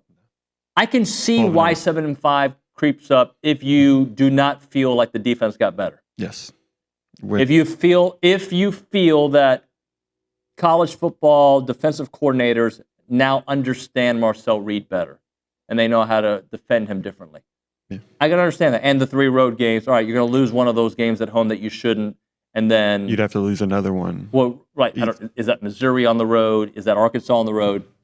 I get it. I disagree. But let's be honest, guys. If we think 8 and 4 or 9 and 3 is who we are, 7 and 5 is not that different.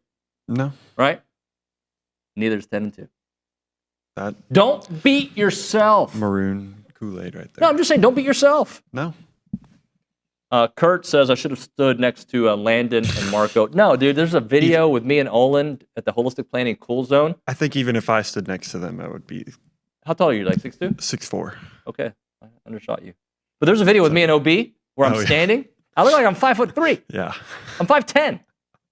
No, you're not. Yeah, I am. You do realize you're still an intern. I'm sorry. We're going to class up the joint. Number 3.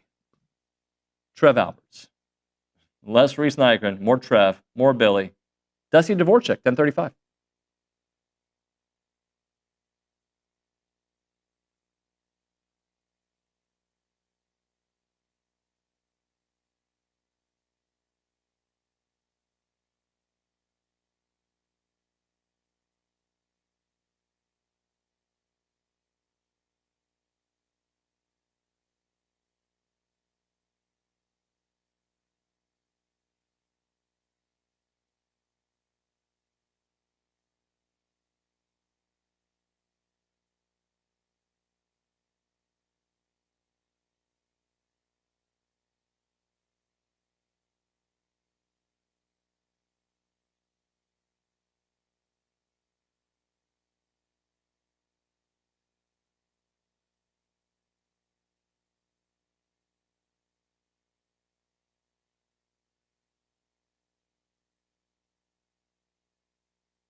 All right, we're back here on TexAgs Live. We're presented by David Gardner's Jewelers, Rollo Insurance Studio. The loaded show continues. Trev Alberts in studio with Billy Lucci.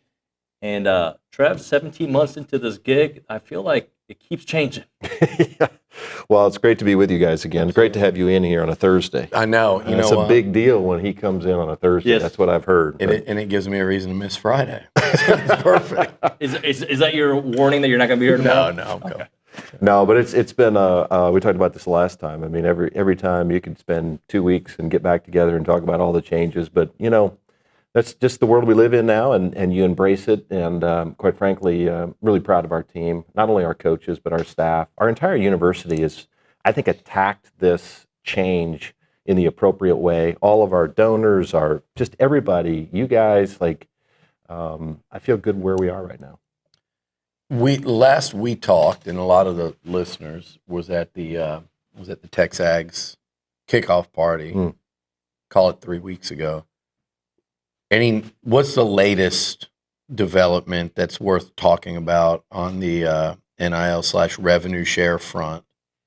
Well, there continues to be changes. And so, I mean, we talked about this a little bit. We've tried to talk about this nationally, the implementation committee, and it's been really fascinating to watch all of it lay out. I mean, first of all, you have to think about the quote board of directors of the CSC right now is 4 commissioners. And part of the challenge of what we have in college athletics is you don't have centralized decision making. So Greg Sankey is doing exactly what he ought to be doing, right? Like he's working every day as hard as he can for the membership of the Southeastern Conference. Well, so is Brett Yormark in the Big 12, and so is Tony Petitti in the Big 10, and Jim Phillips in the ACC. And so that's part of what, as you think about all of this that's still out there that feels unsettled, the nuance to it, all the negotiations, the CFP. They all have to agree. And so we can make recommendations. We can talk about things like, gosh, do we go to a 9th game? What does a CFP structure look like? But more specifically, Billy, to your question about the College Sports Commission, where we're at right now is the implementation committee worked really hard on making recommendations about rules. Because at the end of the day, if you don't have rules and you don't have enforcement, you don't have much in college football or college sports in general. I mean, and they have to hold. So the thing that's been, a bit of a challenge is that part of the settlement is plaintiffs' attorneys, as well as some others, get to weigh in on and have to agree to the rules. So things that we've tried to do, for instance, with how we manage the cap and how it gets applied, we don't just get to create rules and then enforce it. It has to be agreed to. So there's a period of time. And I think that's why we tried to say, look, this is new. There's going to be some bumps to this. It's not going to be perfect. I mean, Brian Seeley's got 3 people in total at the CFC right now. He's staffing up. He's got some help from a law firm out in Washington that's helping. But I think we're making the right progress and the right steps. It's just going to take some time. And there's still, misunderstanding out there, and rightfully so. But I think we're making progress, Billy. You're so involved in this. I don't think just on the A&M level, I think on the conference level and nationally. It seems like we all sit here, and I think everyone in college sports goes, man, this is such a moving target. It's enough to drive a sane man crazy. I get the feeling, though, that this is I don't know if it's the competitor in you or what, but you seem to really have a true passion for trying to kind of figure this out, help A&M figure this out, help the conference. Am I wrong in saying that? It seems like you, dare I say, almost enjoy it. I do. Is that the wrong word? No, it's not. I mean, I've never been afraid of change. In fact, I kind of enjoy it. I don't know why, but I view these opportunities as a chance to make a difference. And obviously, I represent Texas A&M. We work as hard as we can every day to position Texas A&M. So what's good is you get on those types of things. I never lose your focus about how do you advocate for and advance Texas A&M, but being in those rooms gives you some access to information that I think can help us locally. But also, these are real challenges across. And I've said this before, and I'll continue to say it.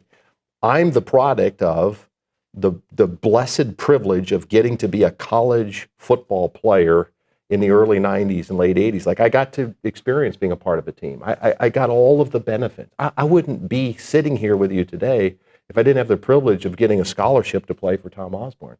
And I know many of the people you know feel the same way about their experience with RC and other coaches here. So, you know, I mean, we have a duty and a responsibility to fight for, as best we can, college football and college athletics in a way that continues to make a difference and impact the lives of young people. And we need to take that seriously. So I consider it a privilege. Yeah. Trev, you mentioned that coaches want these guardrails, right? Yeah. As long as everybody's governed by the same rules. Mm-hmm. How realistic is that in this day of college sports, looking into the next couple years? I think it is realistic. We're not there yet, just to be totally frank, just because we haven't had the ability yet to really proactively lay out, here are all the rules, here are the, I mean, you still have some disagreements over what is an associated entity, what can we do, what can't we do. You'll see certain schools make, you know, announcements, and other schools go, wait a minute, you can't do that. And so, you know, we'll get more communication from the CSC, you know, as they continue to totally fill out their staff. It will happen. It will come. It will be successful. I'm absolutely confident in it. But I'll also acknowledge that we're in a period of still some unknowns. I mean, right now, and I don't want to release all the information, but it's fascinating. I mean, I was on the call. We get all the number of deals that have gone into NIL Go, how many have been approved, what the total amount of dollars have been, what has not been approved. I mean, like, the system's working. It's just the more broader, because that's the culture of college athletics. Tell me the rules, and then my job is to find a way to circumvent them to create a competitive advantage. We've got to find a way to change that mindset.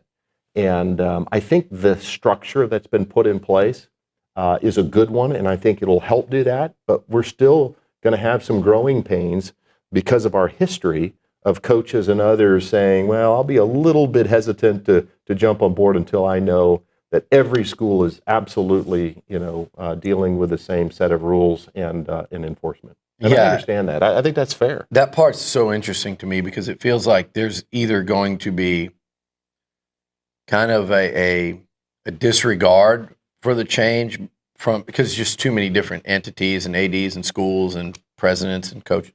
There's either going to be like a disregard, and then some people sit back and there's a lag to see, well, we know what's going on over there. We'll see if they get away with it or not. And then to me, that until everybody can get past that, it's hard to find like that true competitive balance that you and everyone else are going to be looking for. And I'll tell you too, you know, part of the challenge in sitting in my seat, right? Like, is first and foremost, I feel like my responsibility is to protect the integrity of this brand, right? At the same time, you know, our executive team can't create, you know, barriers for our coaches in terms of they're unsuccessful because we so conservatively created, you know, sort of interpretations that are unclear yet. So there's a balance there, you know, and we try to be as aggressive as we possibly can, but yet fight hard to make sure we're doing things the right way within the rules. And I have a lot of conversations with William King, Chief Legal Counsel at the SEC. I just talked to him again yesterday. And so the point is always, hey, you know, can we get some clarity on this? Where are we at with this? But, you know, we got a really smart football coach who knows what he's doing, who's got a great plan, good strategy, surrounded himself with really good people, and the rest of our coaches as well. And so I'm confident in our ability to create the right strategy within the rules and legal as we're moving forward. What about support systems for these athletes these days? It's so much more money. You said the word rules. There are going to be so many rules, and in-house, is there anything new going on in terms of educating them or support? Yeah, so two different things. First and foremost, you know, Jonathan Wallace has been in our department before, and he continues to be really focused on the NIL space and working through a lot of the education and a lot of, you know, we've got a partnership with the May School of Business on financial literacy and all those kinds of things. We offer lots of services. Of course, I'll just be totally transparent. Some of them do not take advantage of that. It's hard to force people, but we feel like it's our responsibility to make those resources available. We just hired a young man named Zach Phillips. Zach was the senior counsel at Playfly. He actually was on the ground that helped to create Playfly Max. Okay. And so what we did is, and as part of our evolving relationship, Playfly doesn't start yet until next year, but on the NIL side, as we've talked about before, I think, a significant component of competitive success will be how good are you at getting fair market value NIL deals through NIL Go. Yeah. And so Playfly Max, ordinarily what you do is they will provide a GM for you. We chose, because we think it's so important, we chose to, quote, hire the GM in-house.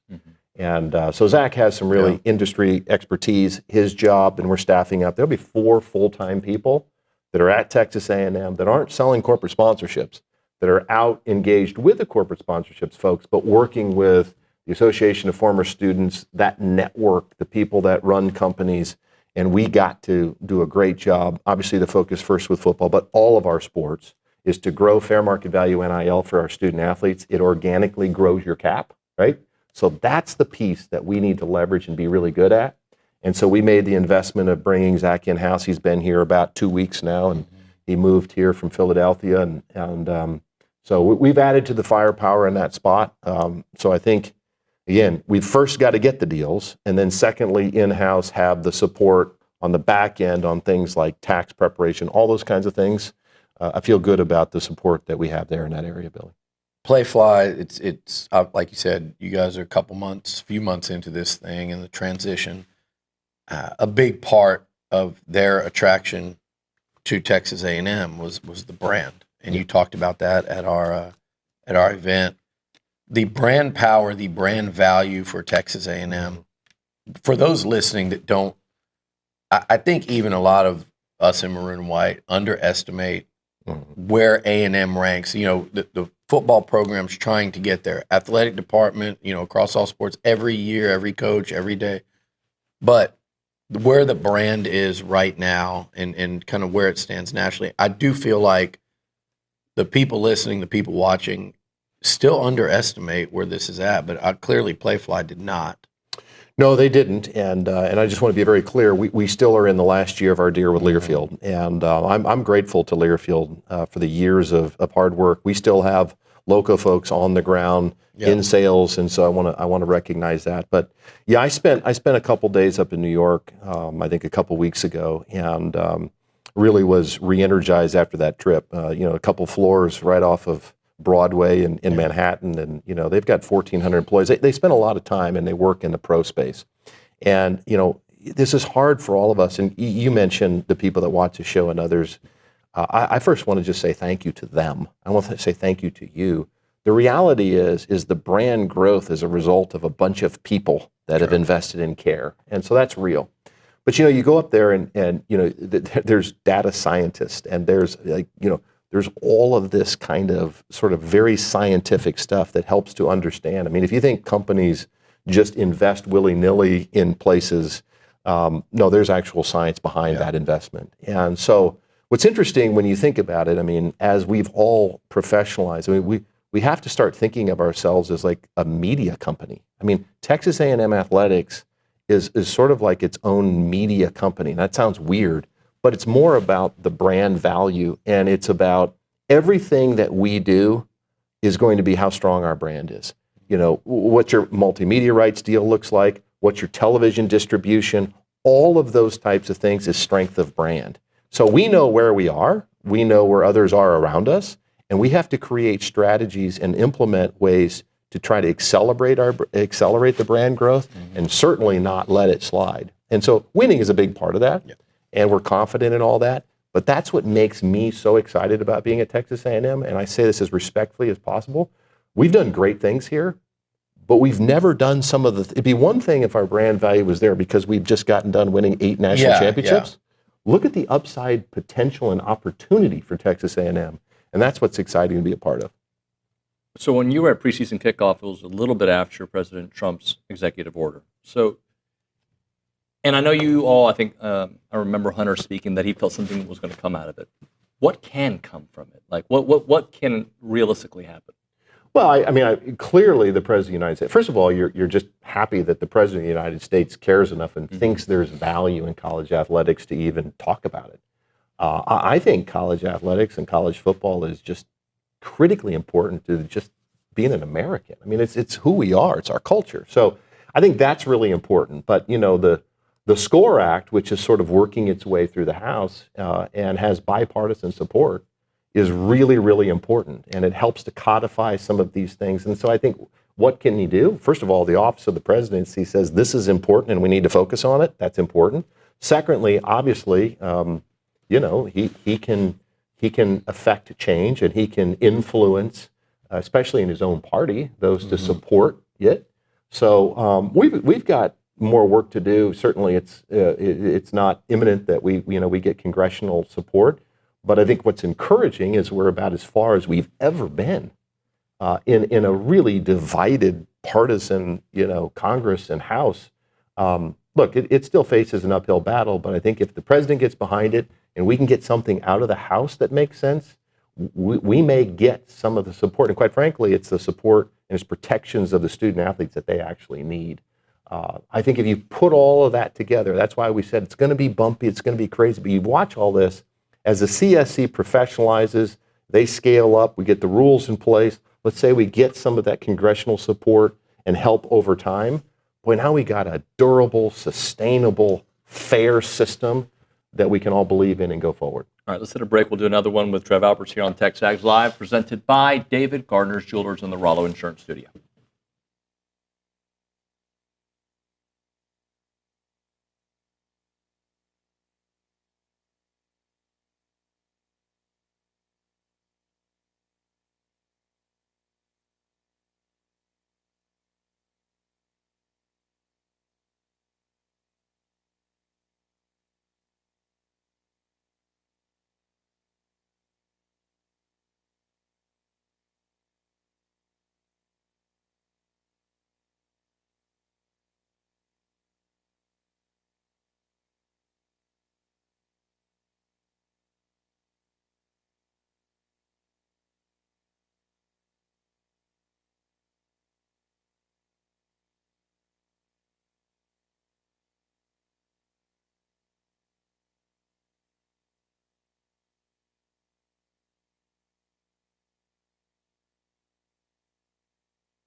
Continuing on here on TexAgs Live, Trev Alberts in studio, Billy Lucci as well. So, Trev, beyond NIL, what's the next layer of modernization in college athletics, college football specifically? Well, it's a great question. I mean, and I think the pace of it is what's going to be very interesting. I think you'll see, the football remain the football, but I think all the things outside of the actual football will be professionalized. I think, we've talked about this a little bit before. Eventually you're seeing more corporate sponsorships and partners in different areas, and I think there's some real opportunity for us there. How do you monetize outside the stadium? We've talked about outside events. All of those things are real. Some respects, some people might not like this, but at the end of the day, you can look at some of the areas where the NFL and pro sports have gone. I don't think we'll go that far, but the reality is they're sharing 50% of their revenue with players. We're sharing 22. Yeah. So it's not illogical for me to think that the feel and the approach of some of our game is going to, transition more in terms of the professional experience. And so that's where we have to be critically careful, and we have to be thoughtful about how we do some of that modernization in a way that we don't, in any way take away from the uniqueness of what Texas A&M's culture is, not just as a football program or an athletic department, but as an entire institution. So, I think it's some of that. I think the biggest difference in college athletics is, first of all, I think it's very much undervalued. If you look at corporate sponsorships, and I don't know if these numbers are accurate, but the Houston Texans versus Texas A&M, the numbers are extraordinarily different. Much more for them. And yet, when you look at the total number of people who call themselves a fan of that, so I think college athletics is undervalued, number one. So we have to accelerate that kind of growth. I think it's the whole monetization of the brand that we've really never had to think through. But I think that in large part is where it is. I think there's so much fragmentation in the negotiations of college athletics. Think about this for a minute. In the NFL, you have one entity that is negotiating TV contracts, sponsorship deals. In college athletics, we're now down to like the Power Four, right? You used to have 130 FBS schools, so every conference is out doing a TV deal. Yeah. So they're all undervalued because you've got fragmentation in your negotiations. And so can we find a way?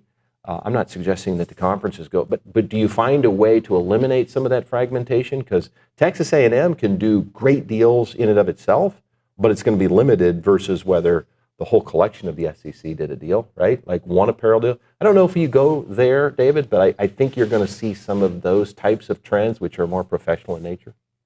Shortly after you got here last year, there was a concert, Kyle Field, the King, George Strait. I heard it went over pretty well. It went over pretty well. It coincided with Omaha. Just a fun week in Aggie. And can't leave out my man Parker McCollum. Mm-hmm. But great show. Soccer match the week before I went to that. That was a packed house at Kyle Field. Where do you feel like the future is in terms of events? I know we didn't have any this summer, but moving forward, mm-hmm. And then how does that play into revenue, whether it's revenue share, NIL, or anything like that? Can those things be tied together? And will we see more moving forward of these events during the off season? Yeah, I think they can be tied. I think those are, and it's one of the things that Playfly has some experience in, is to help in types of events like that, mm-hmm. tying them to NIL. So that's all part of the strategy. But absolutely, outside events add to the total revenue of the department is something we need to be focused on. In part, a little bit like we talked about earlier, Jerry Jones is looking for ways to use Jerry's World in a lot of different ways other than just Cowboy football games, right? Yeah. So we need to do that kind of stuff. And we will. We absolutely will. We're working hard on it. Here's the difference. And again, I'm not trying to get too far into the weeds, but this is a reality. The university is a nonprofit, okay? So if you're a for-profit entity, you do things. If you're a not-for-profit and you have debt, there are certain things that limit you. Now, we can do it, but we do have to think through things like UBIT, right? Unrelated business income tax. So there's different things as a non-for-profit that I thought impact. that was Olin's brother, Buchanan. I'm sorry. Sorry, but so there are some legal things that we have to work through. That is not an excuse or a reason for why we didn't have anything this summer. Okay, that I want to be very clear about that. But if we're going to do more of these types of events, and I think it's the right thing to do, open our facilities up to our community, then there might have to be some structural thinking, some legal structural thinking about how we get there. We are engaged with that, with general counsel, with our campus. I think everybody sees the opportunity. It's not just the revenue that you got on a net basis from George and from the soccer, but you got to remember, every person who owns a suite in Kyle Field, and there's a lot of them, right now we're asking them to pay significant dollars for essentially 6 or 7 events. We've got to find ways, because those things will come due, and we got to resell them. What are we doing to grow their experience? It's just like the LED lights, and I'm excited about, we've had a big meeting yesterday about that. So you asked about how does things change? Well, it's that kind of stuff. We are asking people to spend significant dollars, not just, for those who have the capacity to buy club seats and suites, but even the general, folks to buy seats, to pay seat licensing fees, to fight traffic. It's warm. If the experience at Kyle Field isn't something that you just cannot get, sitting in your basement watching it, on Hulu, then we're really making a mistake. And I think, in all honesty, I think we're a little behind in that area, and we're working hard to make sure that our fans, our suite holders, and others see value, because we have to protect the success of Kyle Field, not only in football, but that facility in general. I know you talked about it before, but just the fact that A&M sports are fully funded compared to other schools, how rare is that today? Because I think some schools are taking their time to get there, and how much of a competitive advantage has it been? Well, it's a great point. Yeah, we're blessed here, and again, I want to be very clear about everybody who chipped in. What was really nice, and you've been in some of these meetings, Billy, is like everybody who loves A&M kind of came together. It was the university, 12th Man Foundation, everybody, and trying to figure out how do we use this opportunity, A, to not fall behind, but B, how do we use it to accelerate our ability? And I think there are a few. I think it's probably less than 10, and it might be about 5, who said, look, we're going all in. Now, everybody's a little bit different because we have different Title IX numbers, and then get you really into granular detail, DSAs, designated student athletes, and how that impacts your rosters. But we are every possible roster spot that we're allowed to have a scholarship today, we're funding. And not, incrementally and building up to it over 4 years, day one. And so we've worked hard in the business office. And then, fully on rev share. So you're looking at, the $18 million hard cap, you're looking at the increase in scholarships, and then you're looking at the lost revenue, which is the going backwards case, which is about $2 million a year. And so, very few places that have the kind of support, people who watch this show, the 12th Man, who care deeply about Aggie athletics and our university, who invest in us, has allowed us, and I know probably people have heard this forever, but I don't know, I can't tell you of anything that I'd say, well, this is probably an area that we're not funding and it's going to hurt us competitively. We don't have any excuses.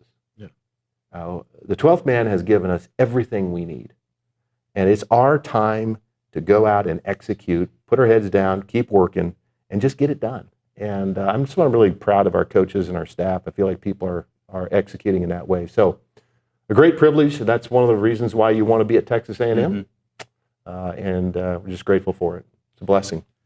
Talk to me about, before we go, because it's football season. Is it? And It is, isn't it? You are football to the core.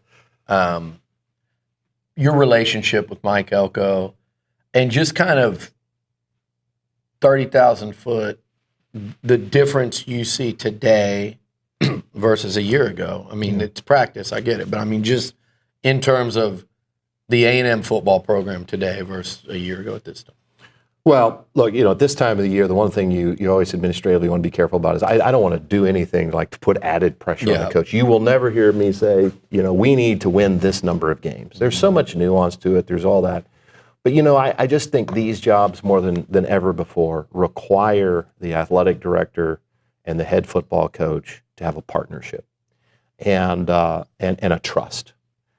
You are not going to be successful fighting each other. It just doesn't work. I've never seen it work. Yeah. And from day one, when Mike and I sat down, and I just talked to him philosophically, and quite frankly, there has to be humility in both pieces, right? And I just, I'm here to serve Mike. I want to block and tackle for him. I want to clear the path because I trust Mike Elko, that he knows how to build the right culture and the right roster and the right staff around him and the apparatus around football to win at the highest level. And it's not going to happen day one, and it didn't year one. And so we just have an understanding. I admire him. I admire his work ethic. He is a very genuine and authentic human being. And we have the right football coach for Texas A&M. And I think he's going to be very, very successful. I think he probably isn't going. He's got a good football team. We just need to be honest. We have a very good football team. Now, a lot of things can happen. But what I saw differently is not that he wasn't preaching everything a year ago, but as what Mike is great at is creating the culture that's necessary to have the mindset to do the work that's necessary to win. And people don't understand how long that takes. And at first, and so the second year, practice just is different because there's an expectation. People understand what's expected. The new guys that come in from the portal get absorbed by that culture. So we were at practice last night, and I said, how are you going to keep all these guys happy? Yeah. Because there's one football.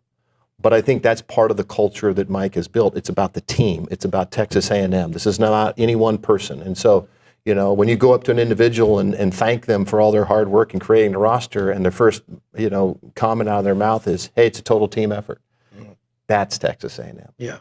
And so I'm grateful to Mike, and I think Mike is grateful for the opportunity at Texas A&M. And it's fun to work with a coach that you have mutual respect for. He trusts me on the business side. I trust him on the football side.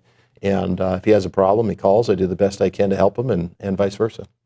Trev, thank you so much for coming in. I appreciate it. Thank you, guys. Absolutely. Thank you very much. Anytime. It's great. Always. Gig 'em. Gig 'em. Yep. Appreciate you. Yep. All right, we'll hit a break. We'll come back to work. Dusty Dvoracek next on TexAgs Live.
All right. As a reminder, the final segment of the program is brought to you by Double Dave's. That's at 10:50. But right now, caller number 12, we're going to hook you up with your choice of a dozen pepperoni rolls or a large one-topping pizza from Double Dave's.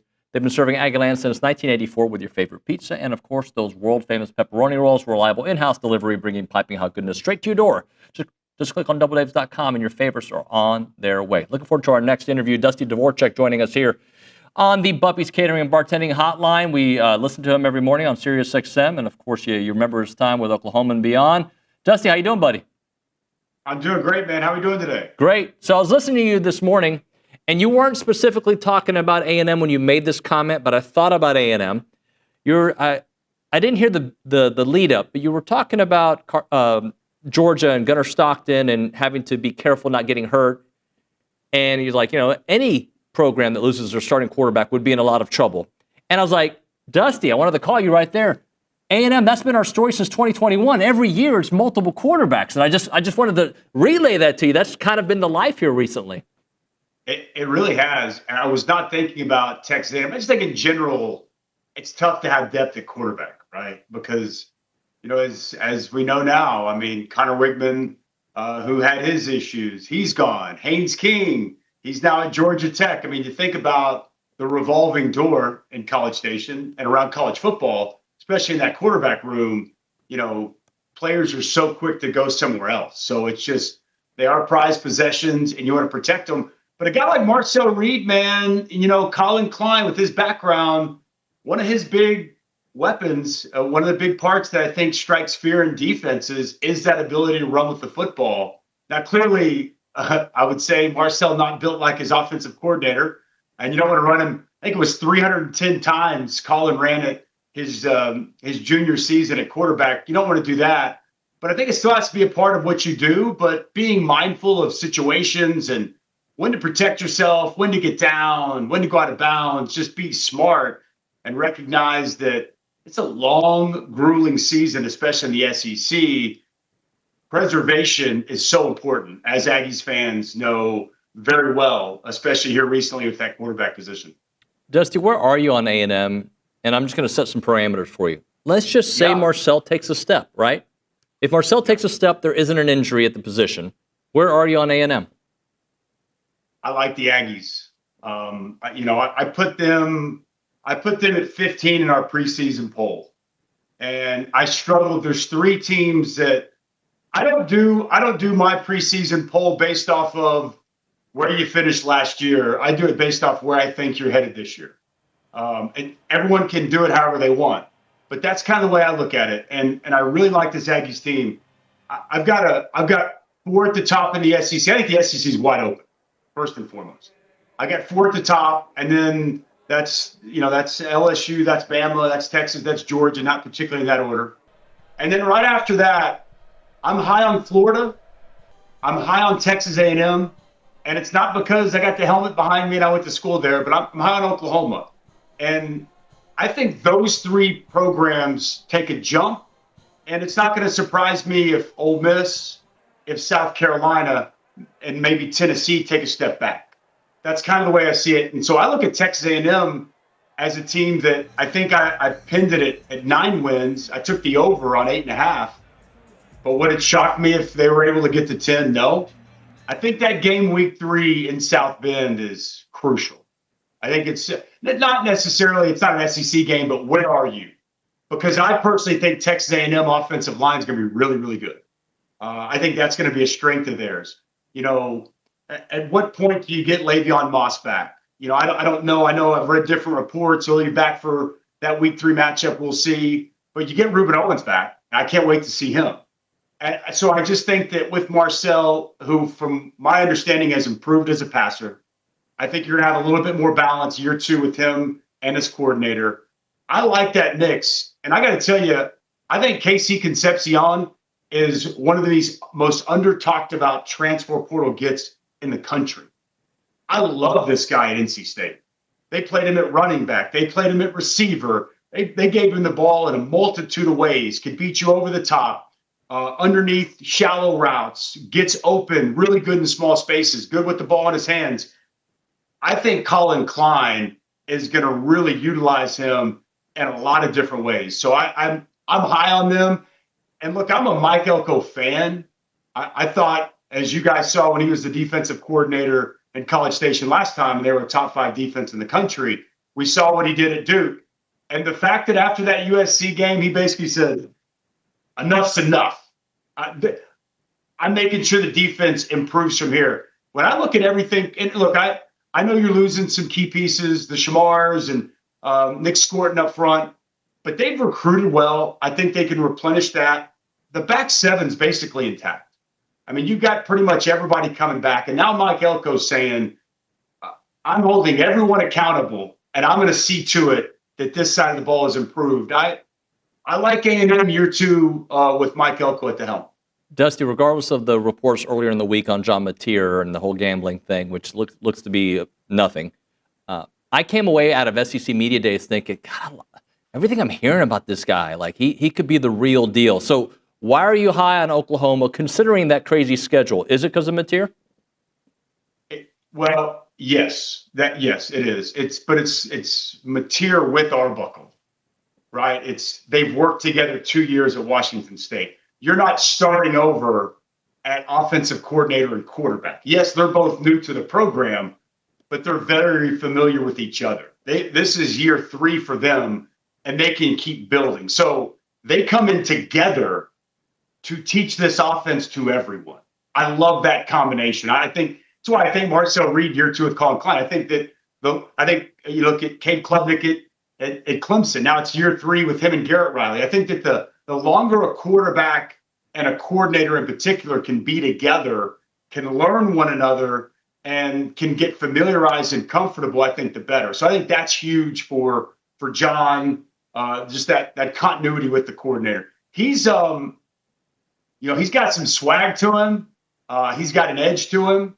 He's very mobile. He's got a live arm, makes plays off schedule. And, it's so cliche, and I don't want to go there with it. Baker Mayfield was one of the greatest quarterbacks we've ever seen in college football. I think that we'd all agree to that. He finished inside the top 4 Heisman voting 3 straight times. But what he's bringing, the elements that he's bringing to that Oklahoma locker room, intangibly and tangibly are eerily similar. And he's coming with a new coordinator similar to Baker did with Lincoln Riley when those two kind of matched up and came in. I'm not setting a bar to that standard. Those two, they were prolific together. But I do think that there's some very similar vibes. When you've got a quarterback, everyone in that locker room walks a little taller. The coaches got a little bit more pep in their step, and they've got a quarterback. Going back to spring practice, one of the first touchdown passes he threw, as soon as he throws the touchdown, he sprints down and he's celebrating with his wide receiver. May seem insignificant, but it's genuine excitement, joy, enthusiasm that to me is infectious to a locker room that they knew almost immediately, we've got our guy.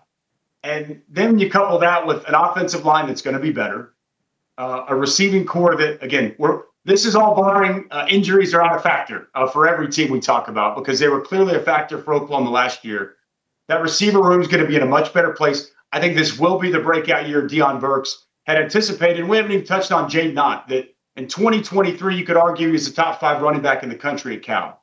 So I like the pieces they have in place offensively. Let's call it what it was. It was a dreadful offensive season last year. I think on record, it was one of the 3 worst offensive years in the history of Oklahoma football. That's a mouthful. I think it can easily be one of the most improved units in the SEC. And defensively, though you lose Danny Stutzman and though you lose Billy Bowman, I'll just say what Phil Steele said, because don't believe in old Oklahoma D lineman. Let's listen to Phil Steele. He's got them as the number 1 defensive line in college football. Not my words, his. I don't know if I put them that high, but I'll say this, they're going to be really good up front.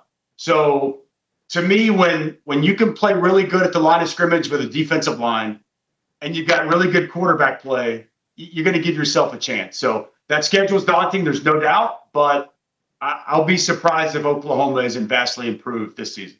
Dusty, last thing for you. Got about a minute left. Just Texas, do they take a step back? And when I say take a step back, Texas fans maybe sometimes get a little upset. Like, they were one of the top 4 teams in the country last year.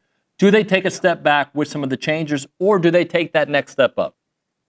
I personally don't have them going to Atlanta in the SEC championship game. From that standpoint, I'd say they do. I do have them winning 10 games. I do have them making the college football playoff.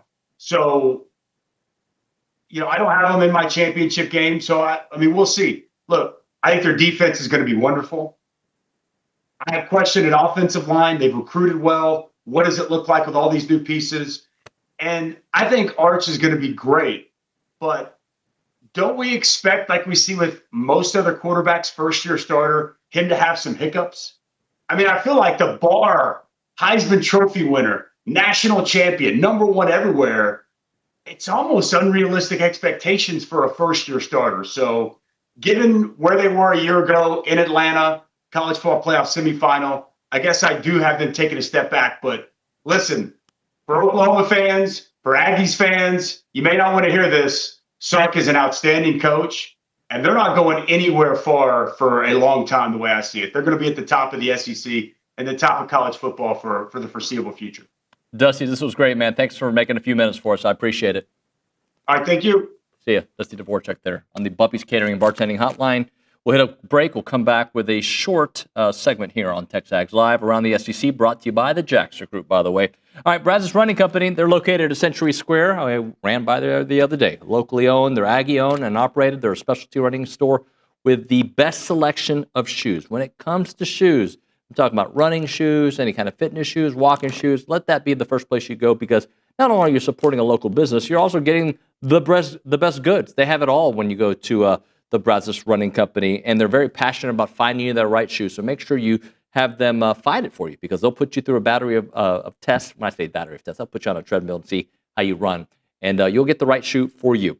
They also have Yori clothing. They have Duck Camp. They have Turtle Box speakers. They have Stanley Cups. It is the Brazos Running Company, located at Century Square below the Star Cinema Grill in College Station. It's the Brazos Running Company.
kind of like tired, like in a good way. Like there was a lot going on. Like like you're an actor on a Broadway. Like you give your all. I'm not saying that I gave my all like thinking about the show, but like I'm kind of like a good drained. Like I had a good workout drained. It was a good show. It was a really, really good show. Had a lot of good guests today. I tell you, that producer is awesome.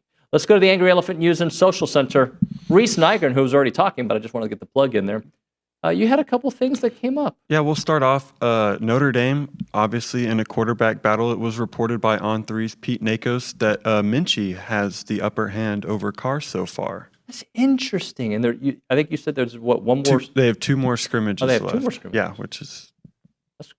Wow, it's quite a bit. Yeah, I know. ESPN. Did they say any reason why? No. Is it his mobility? Is there a reason? No, it was just a better grasp of the offense, or he's just winning? It's just said that Kenny Minchie had a slight upper hand over CJ Carr so far in the Notre Dame I feel like quarterback. earlier in the week, it was reported that Carr had the upper hand. But I think it was the same reporter. Yeah, Pete Nakos. Yeah. It was just like, so who knows what happened between now and then. Another thing, ESPN had posted an article with a number to know for each AP Top 25 team.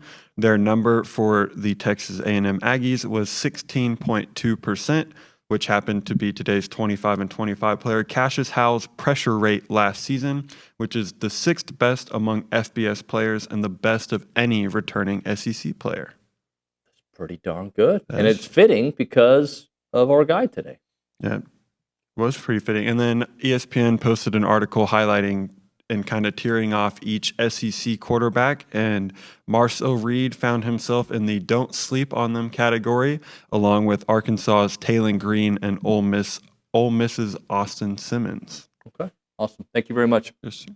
So I'm actually looking. Sometimes I tell you, hey, tomorrow's show, it's going to be great. And I don't look at what's going to be on the show.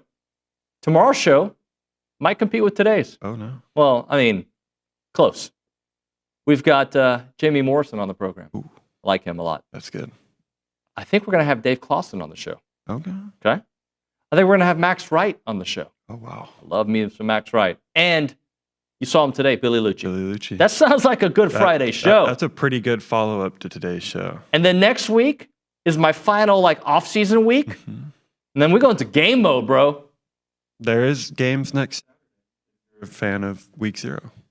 I mean, I'm just a fan of A&M games. All right, we'll see you mañana.